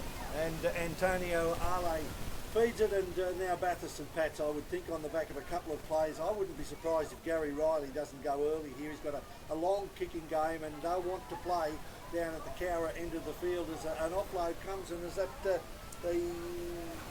replacement Ale? Marley, yep. Yes. Ale has had a great he's been very, very incisive. One mistake will allow him that. He's shown that he's got a variety of this time Nick Armstrong been very quiet, has hardly been involved in the play, but perhaps he doesn't need to. He's just going quietly there with his boys as Jay McClintock brings it back, but well taken by his opposite number in Darren Clayton on the far side of the field. No, Clayton's on this side of the field. There's the other winger there, Jake Wright, was up and tackled him. Now is really going to check it out as a big bust made and a beautiful tackle coming across there. Mick Armstrong, the man that I mentioned, he doesn't have to score tries, and look, makes another tackle there. A lot of pressure on the ball, stands on end, and it is Ale that takes the ball to ground about 12 metres out. But that was the most promising piece of play that we've seen from Cowra for a long time. The big bust made by one of the replacements, and now a mistake has come. No, a penalty against Tim Holman. Well, I think it was the 10, William Ingram, who busted through there, and off the back of that, Tim Holman, that's all he wants to do, is get his hands on the ball as soon as they get a bit of field position. He's put over the kick, and the bounce wasn't favourable for either side's winger, I don't think, and it was Riley, I think, who ended up with it. No, Antonio Ale, and they've received the penalty, and they're a little bit off the hook there, I think. And are they just putting that one into touch? Now Mick Armstrong, we haven't called him all game, and 3 times in the last 4 tackles he pulled off an absolute ripper on that runaway William Ingram. Just beautiful bootlace tackle, and with St Pat's taking it out onto the 3rd tackle again, the 2nd rower this time in Sepp Arley takes it forward. They're trying to put him to ground, but I think they'll be just content to hold him up as the clock shows 26 minutes left in the 2014 Grand Final.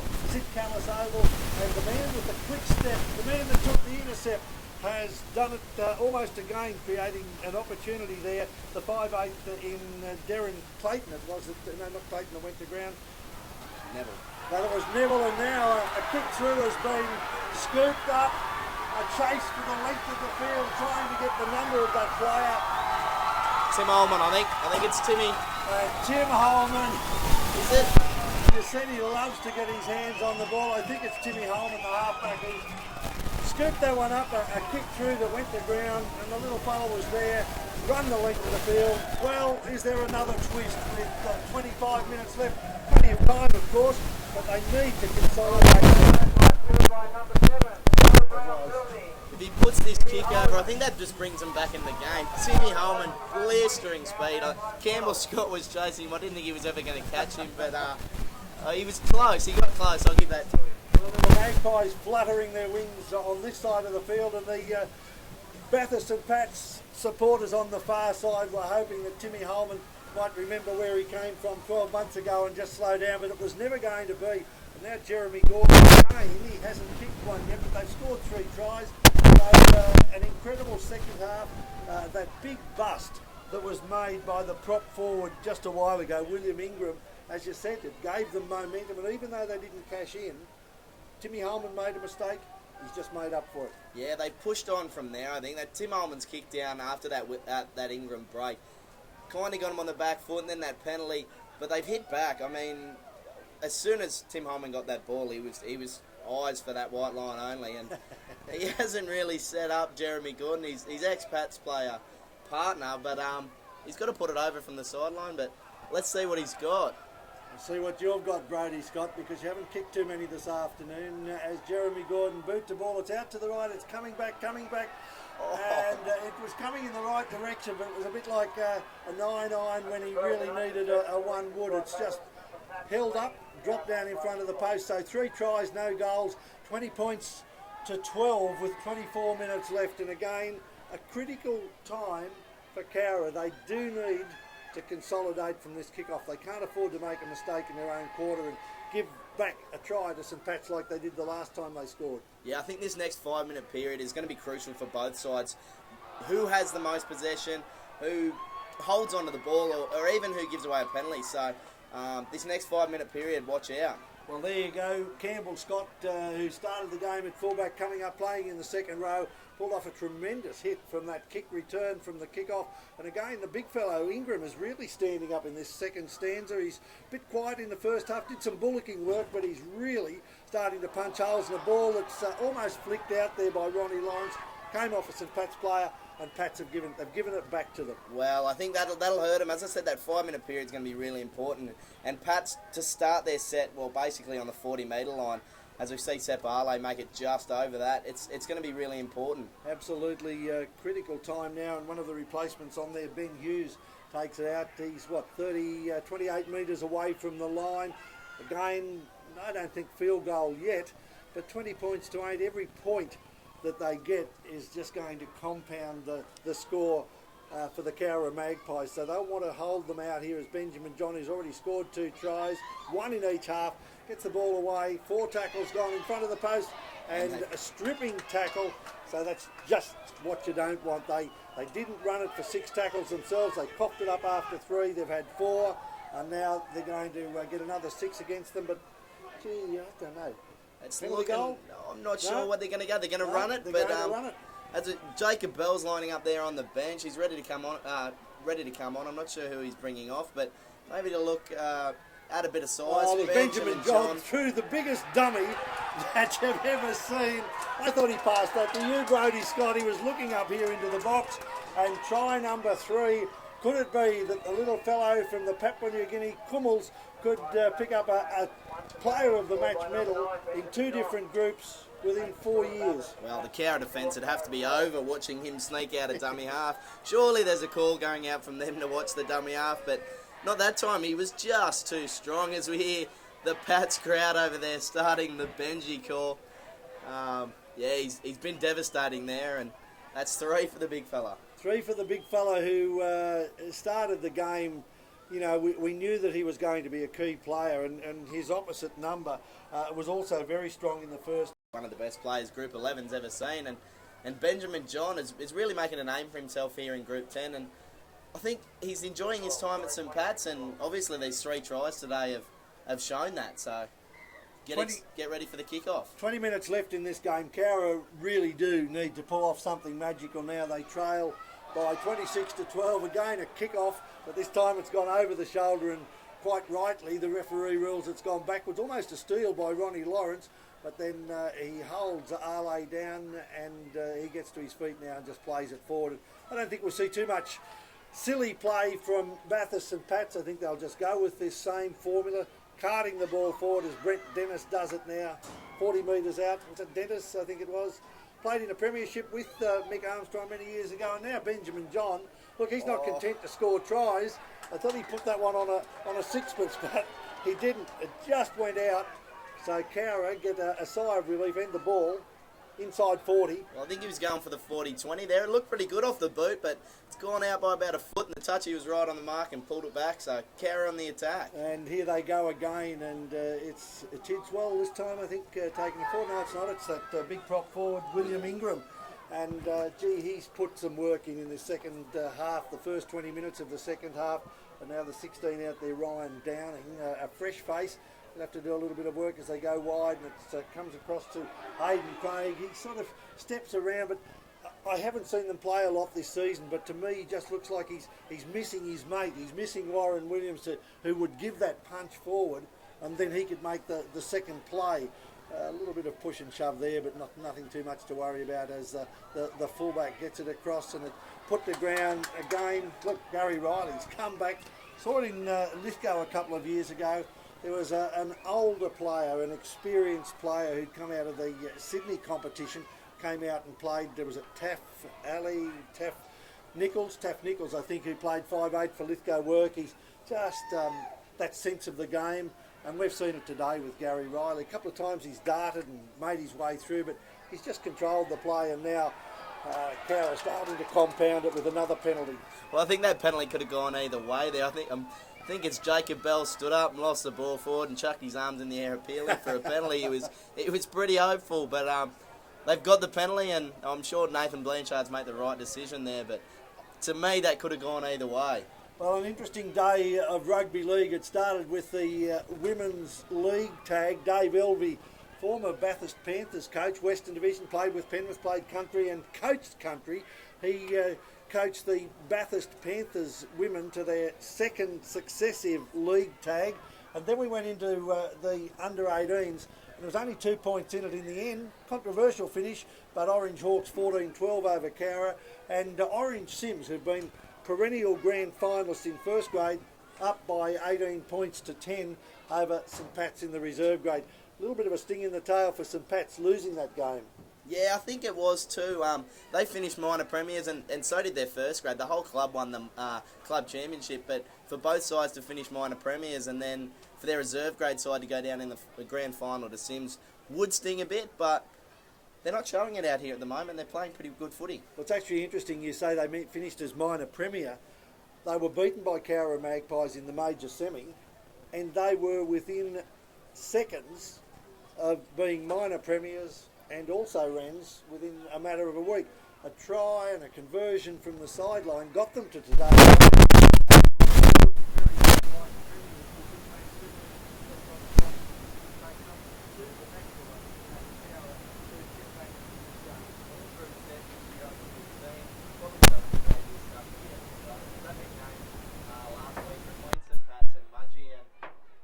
As I sat there and scored that try, well, Luke Single's try and then AJ Piper's try in the corner and the conversion from Gary Riley, it was unbelievable.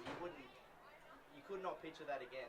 We weren't live streaming, of course, last week, but the Twitter sphere was working, and 3 minutes to go, someone put up a message saying it looks like Mudgee and Cowra in next week's grand final, and then they said something's gone crazy here. 2 tries in 3 minutes, and St Pat's kicking to win it. And of course, Gary Riley just came up cool as a cucumber and slotted the goal from out wide. That ended Mudgee's season, and it got St Pat's here today, and now they're in a position probably to completely wrap this up now as they take the ball forward. And it's the prop forward there, Luke Single, who's taken 18, 16 metres out. Benjamin John got the ball on a string, goes wide to the halfback. Ale inside, Ale outside, Ale oop.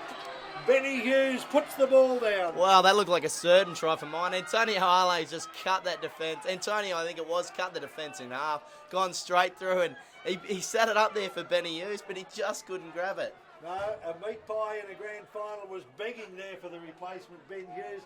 All he had to do was catch and plant, but it didn't hit the right part of the anatomy and went to ground. And now Warren Williams looking to see if he can ignite something in the Cowra Magpies, his beloved Cowra Magpies, a team that he's actually coached in previous years. He played in under-18s under Steve Sutton, who's been the Western Rams coach, and Steve Sutton has been a fabulous mentor for young players here at Cowra over the years. I think he's getting the best out of him, Warren Williams, and definitely the halves as well. Tim Holman and Jeremy Gordon with the ball now. He's put on a bit of footwork, but he's taken there. Yeah, a little step. Tried to get inside there, but a very good tackle again. Benjamin John, the man. So this time it kicked in hope, I think, rather than anything else. And even the fact, it did sit up there. Big in goal. I thought that was just going to come to naught and dribble over the back line, but in the end, the play was made by Ben Hughes. And now we have a situation where Cowra Magpies, trailing by 26 points to 12 in this grand final, will need to get their work together. They need a try in the next set, I think, if they're really to have a play in the game. 2 tries in 3 minutes last week for St Pat's. I can't see that happening today. No, well, that kick sort of looked like a bit of a nothing kick from Holman there, but he's managed to get the result he was after, and the dropout comes now. Well, if anything happens at the end of the day, Tim Holman, he'll go home knowing that he has left nothing on the paddock. He's given it his all. As the big Carl Planiker comes forward and brushed off, I think, by Jacob Bell, it was on the opposite side. And now the 13, Ronnie Lawrence. Gee, I've called his name once, we've called it 100 times this afternoon. And a replacement there out, Phil Ingram, dummy half run, gets them within distance, 12 metres out. What can they do? Will they bring Big Warren in on the play on the 3rd or 4th play here? They've had 3 now in front of the post, inching their way forward. It goes to the left. It goes to Holman and wide there to Warren Williams. Quick hands from Warren Williams. And he's just seemed to have run straight into touch. Wasn't really tackled into touch so much, the winger on the far side, Jay McClintock. But where we were looking for the bustling run from Warren Williams was just silken hands. Yeah, well, it looked pretty good, that. He set up well on that left-hand side, went straight to Holman, who give it to Williams, and a bit of Jared Hayne-like stuff with those silky, smooth hands. And straight through. He's given it out to his winger, but just couldn't finish there, I guess. Absolutely dynamite pass, but it came to naught, and the clock continues to count down. 14 minutes left. Bathurst and Pats leading in the grand final by 26 to 12. And people listening all over the world, there's been a high one here, and Jeremy Gordon and his old teammates are coming in. Look, there's players running in, and the number 5 for Parks or Forbes, Toby Nobes would be better off staying out of that one. It's what the referees don't like to see, people running a distance. Certainly came in and just pushed somebody away, but referee Blanchard, I don't think there'll be too much action out of this. But Jeremy Gordon, I get the feeling that St Pat's have been in their former teammates here a bit this afternoon. Yeah, I think he's just overreacted there. It was a little bit of a high shot, and then I don't know whether he's gone on with it too much, but we're going to see what Blanchard decides to do, I suppose. Yeah, I think it's going to be with just that few minutes left in the game, 13:49. Nathan Blanchard's not going to send him. He's just going to get back, but he's having a few words there. So he might still have a little bit of fire in the belly. His father, Bert Gordon, played a lot of rugby league with clubs in Group 10, Group 11, played right across country New South Wales, and Jeremy has had a stint too in the NRL lower grades. Yeah, very good player, Jeremy Gordon. He won a couple of comps with Bathurst Panthers in the Group 10 competition, and Jacob Bell carts it forward after the penalty. Yeah, he's been good, Jacob Bell, hasn't he? No nonsense, just goes in the one line. He hasn't looked to offload, but he's done the job that Kurt Hancock would have wanted from him. And Benjamin John, look, pushes away, dummy steps, pushes away again, turns on the afterburners and almost around the fullback. Gee, I thought he got that away then to his offload, and it did come. And this time we've got another high shot, and you can see that the 5/8 Riley has already pointed to the posts. We need a breather. We're in front 26-12. This will take us out to 16 points. We don't need to do anything other than get there. But if Benjamin John wasn't already signalled into that play, surely he's got to be there for the man of the match now. He's just been outstanding. This last, probably the second half, barring that knock-on off the kickoff, he's been absolutely amazing. I think, as you're right, Gary Riley did point to the post, and you could see down there Kurt Hancock, the coach, absolutely screaming at him to go for the try. So they've ended up doing that. Well, they've got them busted now, the Cowra defence. It's pretty hard to defend when you're down by 14 points. But we've got a player off injured here. Dave Howard, I think it is. Dave Howard, the centre, who was under an injury cloud. But a ball dropped, picked up by Aidan Craig, who can't get around the defence. But Forbes needing now to have something very, very special. They trail by 14, so it's going to take 3 tries at least and a couple of conversions, and we haven't seen kicks going over this afternoon. No, well, the Cowra Magpies need to get back down that other end and post some points. Dave Howard's come off and Campbell Scott's gone out to that right centre position. And they'll play on from there. And big William Ingram, he's been strong in the second half as the St Pat's defence meets out wide. Warren Williams, has he got the legs? No, the big fella's got the strength. Pushes off one, pushes off two, but the momentum taken and the steam out of the legs. He's gone to ground. Gee, what are we going to do here? I thought he dropped the ball, but it could be. I think you picked a right thigh. It might be a thigh or a hip. It seems to be up in that top part of the leg, but he's in a lot of pain, Warren Williams. He's just shown, though, this afternoon that had he been at fitness, if that leg had been right, he would have been a real handful for Bathurst and Pats. And I bet that Mick Armstrong, who's captaining the side out there for St Pat's this afternoon, been very pleased to look up and not see the big opposite number coming at him. Yeah, I think that too. He sort of went down there, Warren Williams. He looks to be in quite a bit of pain. As he made that break, I think it was Scott coming across who got him around the ankles, and someone came in over the top, and he screamed out as soon as he hit the turf. So hopefully for him and hopefully for the game's sake, it's made it very exciting. Hopefully he's all right and can play on. Well, Kurt Hancock, who I spoke to before the game, the coach of the Bathurst and Pat side, said that he may or may not come onto the field depending on the situation. He said if they needed some young legs and energy, then he'd stay on the sideline. If they needed an old head to cool things down, but I think he's quite happy to wear the number 17 Guernsey, put the strapping on the leg and take it off with champagne all over it later on this afternoon without having to get dirty. But Cowra Magpies, well, they've got the ball again. Williams is on his feet. I don't know whether he'll be taking too much more part in the play as it goes to Nobes and then across to Gordon, looking to do something special. Little dribble through, ball goes to ground, and again Gordon comes across, high tackle, like he's giving it his all. The touches come in, and that's fair enough. And now he's just punched somebody, and that's probably going to be a send-off. Let's hope that it doesn't develop from this, because the game hasn't been played in that spirit. Ale signalling out. They've got a fight going on in the background. I think that the captains have got it under control, but I'd say that Jeremy Gordon has almost certainly signalled an early end to the game for him. And who's this here? Mick Armstrong, is it over the back? Yeah, I think he's sort of He's holding one of his own players, saying, mate, get back there, stay out of it. We got the game, look at the scoreboard. And I wouldn't be surprised if Jeremy Gordon didn't get told to look at the scoreboard, which brought to that reaction. He gave the high shot, and then they stood up.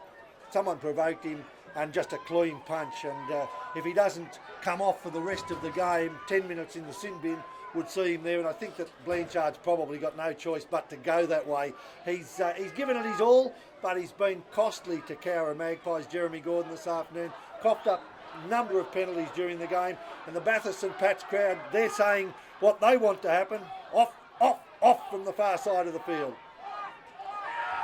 And it comes, and there he is, Jeremy Gordon, still having words. What he'd be better off to do is to walk this way and not through the crowd. Well, that's a nice little touch there with Cameron Neville just giving a bit of a cuddle, but that was deserved.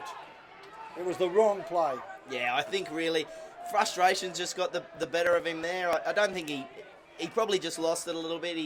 He probably, if he had his time again, he wouldn't have done it. But yeah, the referee sent him off for an early shower. Well, you don't see it too often in a grand final, but he didn't have much choice. I mean, that's the third penalty for high shots. He did one in a similar space there a while ago. He put the kick over, looking for it. It didn't come off.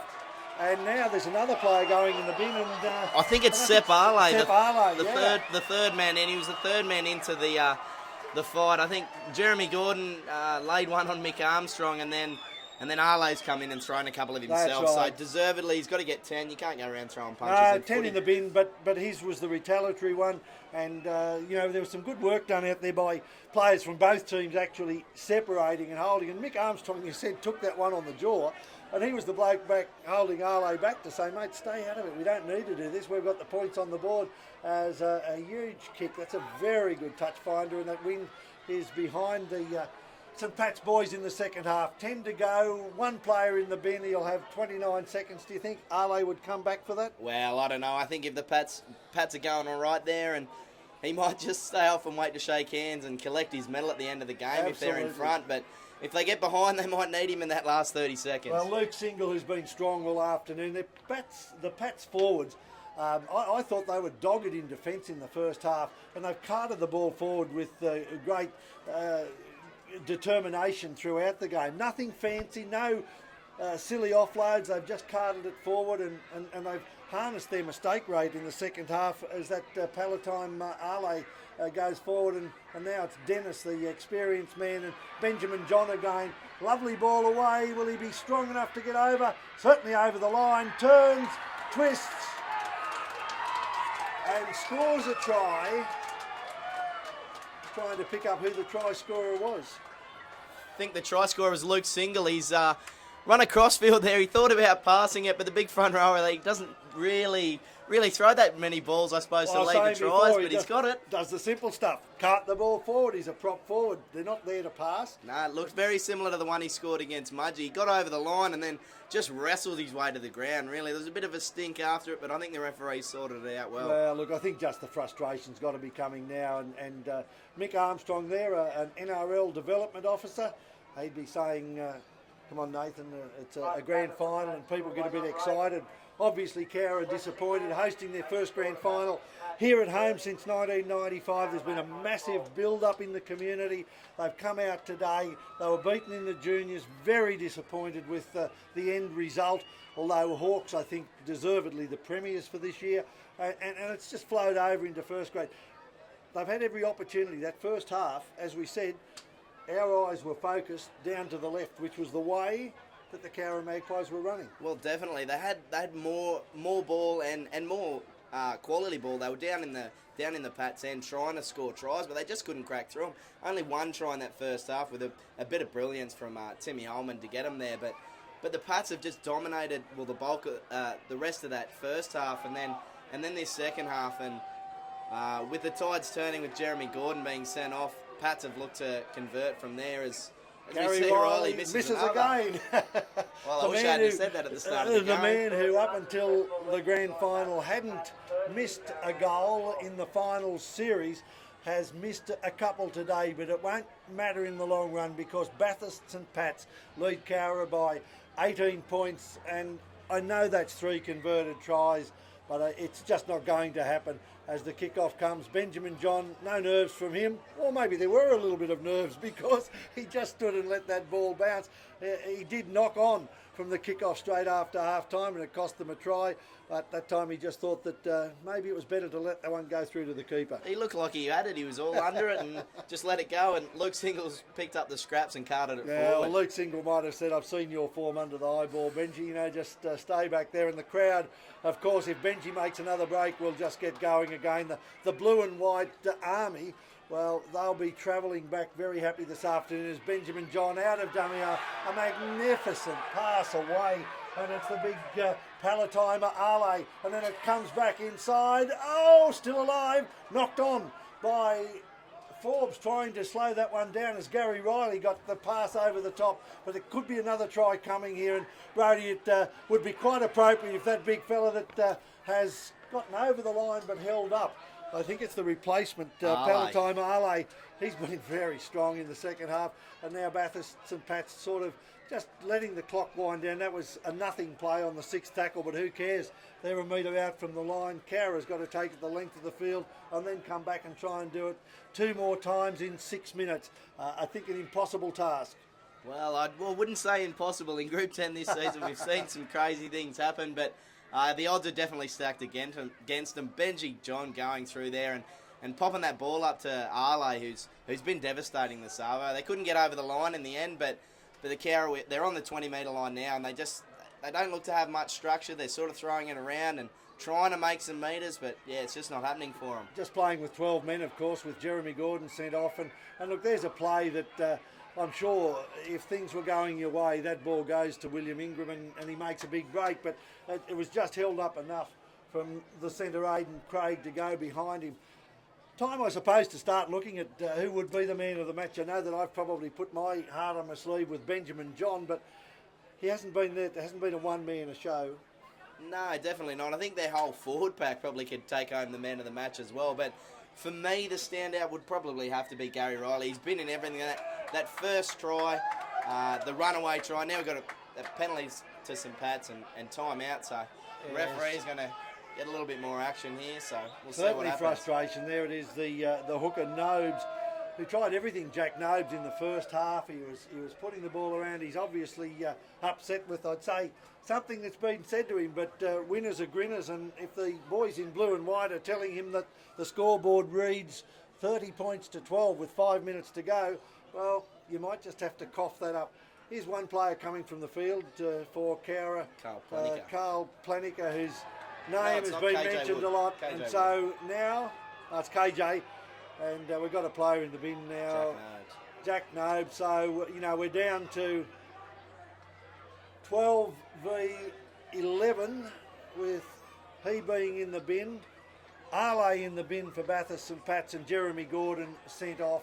And I just hope that young Nobes keeps coming. And like what's happened on the field now, you're not going to change anything there.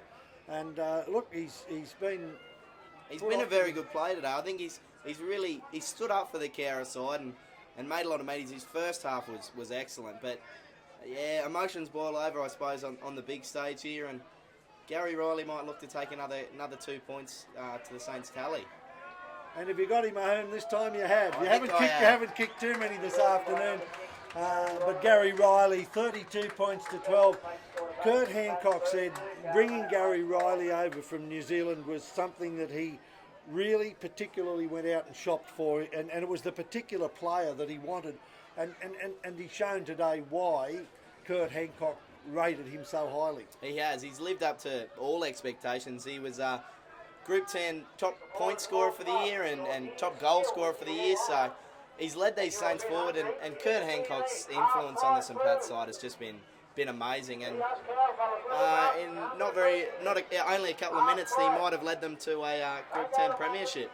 Well, it's been a game that started with a bang for Cowra. They had a try disallowed, and then they scored a try, and they had all of the attacking momentum until a floating pass didn't hit its mark. It hit Gary Riley, and that changed the game. And then this little fellow who knocked on at the start of the second half, Benjamin John, has just made another break. He's dummied. Well, I think that was the wrong play. but then if he'd have dummied and scores beside the post, we'd have called it that way. He certainly had a man inside screaming for the ball.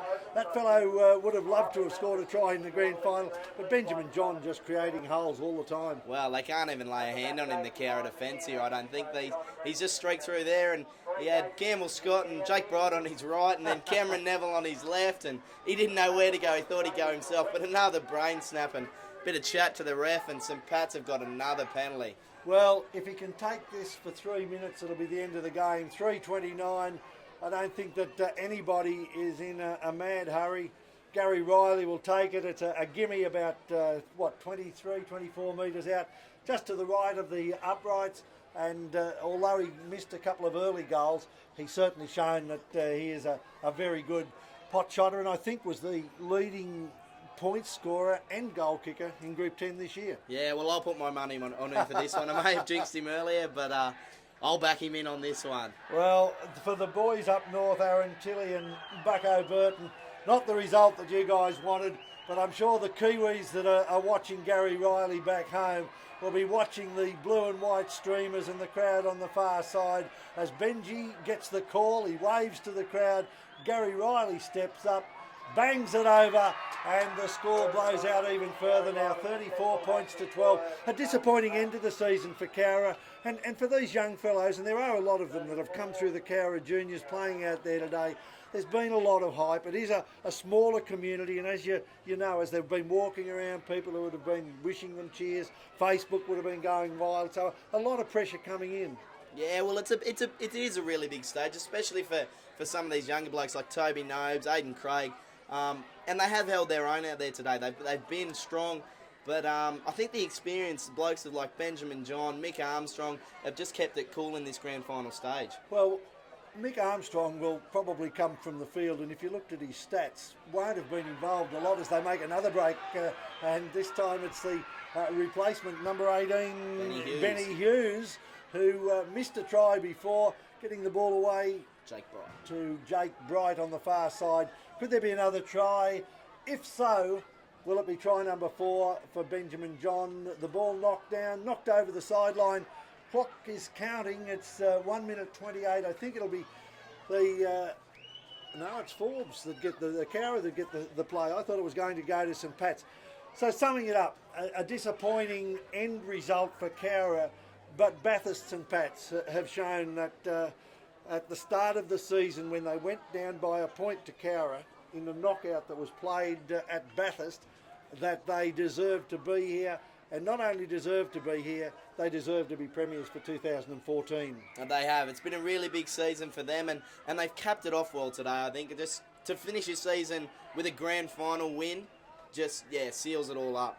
Well, the disappointment for them in losing the reserve grade has been replaced by the euphoria of victory, and they've reversed a result from 1995. They came over here and they went home with their tails between their legs. Tonight the halos will be hanging above their heads, although there'll be something else on their heads, I'd say, in the morning, and it'll probably be a big bang because they will have celebrated so long. Kick in hope on the final. Let's hope that this just goes to ground. Taken by the winger out there, Jake Bright, the last play of the day perhaps. No, Brent Dennis, he was there when they last won it in 2006. He finishes it off. There's a punch that's come in. There's going to be a report on this, but let's hope it doesn't finish in that. The player who's made the punch, I think, was William Ingram. That would be a frustrating one. The end of the day, the crowd on the field, I don't know whether they've got any right to be on the field, actually. I think the game's not quite over, but I think if referee Blanchard simply says full time and allow the players to go away and celebrate. Bathurst St Patrick's to his new Group 11 and that Troop 10 and that trophy that's been sitting down on the podium all afternoon. It's over 100 years old, the Western Cinemas Trophy, and they'll take that away tonight. Well, it's been a fantastic game, fantastic day of rugby league out in Cowra. Congratulations to everyone who's participated in the day, and and to St Pat's who are going to take home the silverware. Well, Bathurst and Pats certainly had plenty of stars out there. I know that you had a vested interest with your brother Campbell at fullback, and then in the second row, he certainly showed his versatility. Mick Armstrong, the captain, led by words rather than actions today, but when he needed to do something, he did it, and it was a classy tackle on, who was it, the breakaway prop forward, William Ingram, made a big bust, and it was Mick Armstrong coming across, and he took one flush on the chin. Jeremy Gordon got sent off, but he was the man that was actually settling his own players, so he deserves a lot of credit. And you know, in the forwards, Luke Single, Benjamin John, Brent Dennis.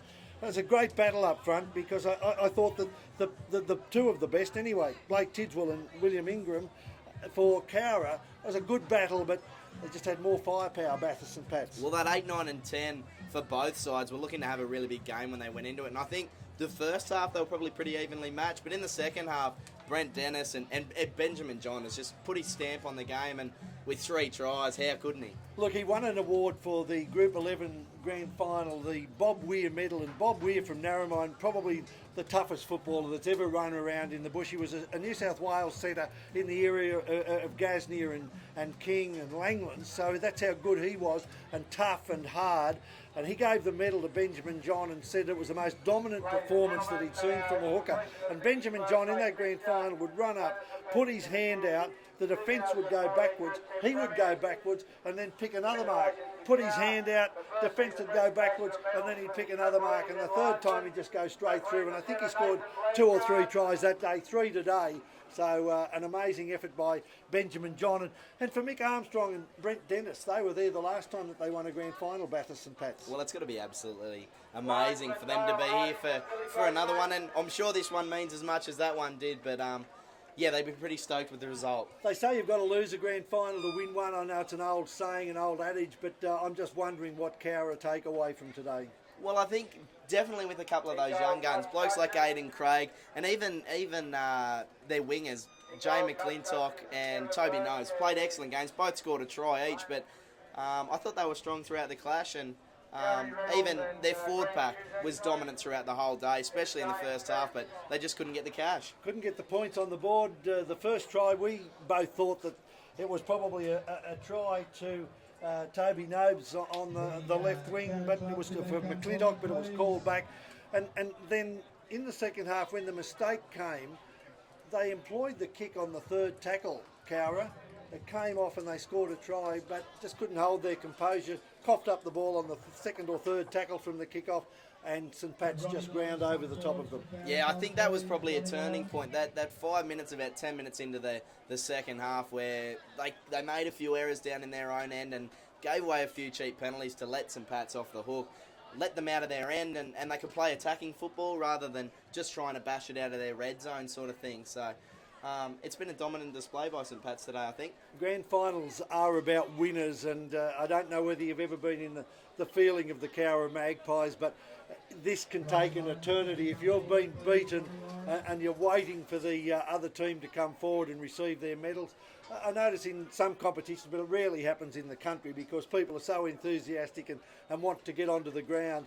But it takes a long time, and if you're a winner, you just want to stay out there and experience it and smell it and have it come in and the emotion. I saw one of the players, I don't know whether it was Brent Dennis, but ran the length of the field. Bell, yeah. Jacob Bell ran the length of the field.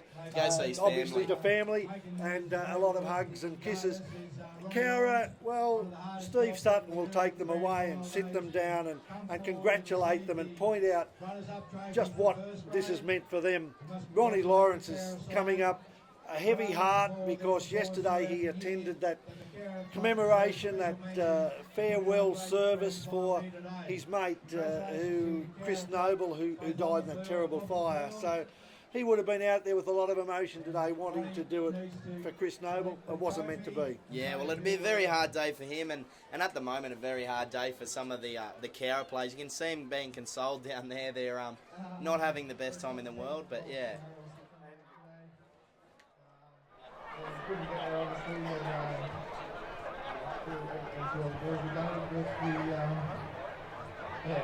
Ronnie Lawrence, very emotional. they've received the trophy for being runners-up. And look, that's a richly deserved award, but silver is not gold. No, I think that at the end of the day, they have got a season to be proud of. It's to turn it around. Last season they weren't that strong, and 2014 has been a really good year for them. Not the best way to finish it, but I suppose on grand final day someone's got to lose. Someone's got to come home. With the silverware, not the gold. And here it is, the silverware. Mick Armstrong, the captain of the team, comes forward to receive the 2014 Tui's new Group 10 trophy. It's probably one of the oldest trophies in country rugby league, the Western Cinemas Trophy. Peter McDonald, a Cowra man, president of the Western Rams, Lenore Zamperini, who is the president of Group 10, and the trophy there for Mick Armstrong. He's holding it high. A very proud man to the crowd, and of course most of the St Pat's crowd were on the far side of the field during the game, and they've come across that trophy. If I was a punter, I would say should stay in the hands of Lenore Zamperini tonight, and the players should drink out of a plastic one because it's been knocked around a bit. Day over here, you've done a fantastic job hosting the grand final, and credit to the Cowra Magpies as well. They've had a great year, so well done to you guys, and us disappointing with the grand final, but hopefully we'll be back again next year. To my boys, how is it? Hey, all that hard work's finally paid off. We did it the hard way, we were lucky to be here, but we're playing some of our best footy today. Kurt, thanks a lot, mate, been a great coach all year. Privilege to play underneath you in the committee. What can I say, one of the best committees, that's why we've got such a good team in this committee, so great. All the supporters over there, thank you very much, guys. And looking forward to QB tonight, thanks, guys. It's very interesting, I'd like to thank the referees and also Tui's and Group 10 for doing a great job, putting on a great day for us. A club is more than a coach. It's more than the players. It is that support team. It's the strappers. It's the people that get down and do the gates. It's the people that probably stroke the egos of the players sometimes because they get down during the year. And Mick Armstrong, I thought, picked that up very nicely there. Well, it's been a really long season. It is every year, I suppose, but Mick Armstrong has kept his head on his shoulders. It's been absolutely excellent. And here they are. They're going to put the medals out, and there's the first one going to the fullback, Campbell Scott. I'll let you tell us about the young fella. Oh, he's won grand final back in 2012, and I remember Mum saying to him, he was the captain of that side and did a speech at full time, and Mum said he didn't thank Mum in his speech at the end of the grand final, and she said, if you ever get up and speak at a grand final again and you don't thank me, you won't have a house to live in. So if he has to speak at the end of this, let's hope he thanks her. Well, there you go, a young man who captained, I think, the team to a grand final victory in the under-18s a couple of years ago, and now he's come out and like your late dad, a great man in rugby league in Western New South Wales. He has a first grade premiership medal around his neck. Well, he loves his footy, and I don't think there's anything else he'd rather be doing than be out there with his St Pat's mates. He absolutely loves them, and he'd be over the moon. Well, Gary Riley received his award, and now I think the halfback received it, and Benjamin John. The crowd went up for Benjamin John. They loved him in Parks. They love him here at Bathurst St Pat's. And, 2 medals now for Mick Armstrong, and for the man up front there, the prop forward, Brent Dennis. Amazing record for them. Man of the Match award will be coming up shortly. The winners take the spoils. I'm sure that the champagne will pop in a minute, the corks. But it's been an amazing afternoon, a great day of rugby league here at Sid Callis Oval. And as you love in country towns, you look across the field, you see the kids kicking balls behind the goalpost. And I'm sure that there are some people oblivious to what's gone on here today because their conversation has been catching up from times gone by. But the managers, the trainers, the strappers, the 80th year of country rugby league, and to coincide with this grand final, just during the week, we saw a book released, the Group 10 Rugby League Western Challenge Cup Grand Finals, researched and compiled by Sharon L. Cross. And here we are, the song is coming for Bathurst St. Pat's.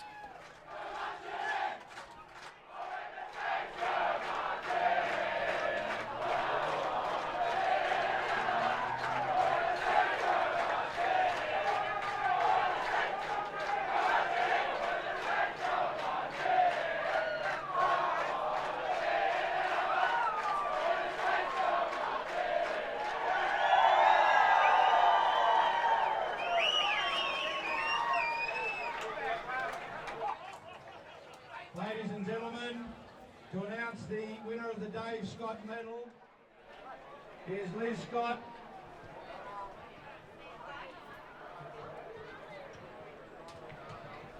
Benji, congratulations.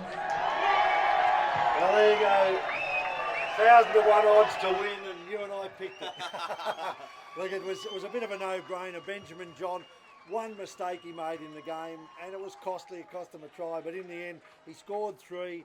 He showed that he can kick the ball. I don't think we'll hear too much from him. I know that I tried to interview him after he won the Bob Weir medal in Group 11, and really, he just lets his talking do it out on the field.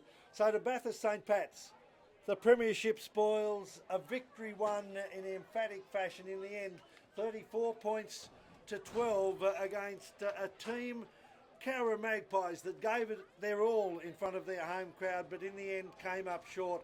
And now Bathurst, look at that, they must have been out and about, because the Group 10 club champions and premiers banner was already made. They've probably got the front page of the paper out there somewhere as well, so if you want to get in early. But on westernrams.com.au, it's been our pleasure, Jeff Mann, and of course Brodie Scott calling this grand final, and I guess appropriately. Brodie, your brother played, your mum's just awarded the medal. The final words to you. Oh, I don't even know what to say. I'm actually a little bit starstruck. Can't wait to get down there and congratulate those boys. So it's been a miraculous season, and it's good to be blue and white. And a wonderful season for Country Rugby League, the 80th year and the premiers, Bathurst St. Pat's.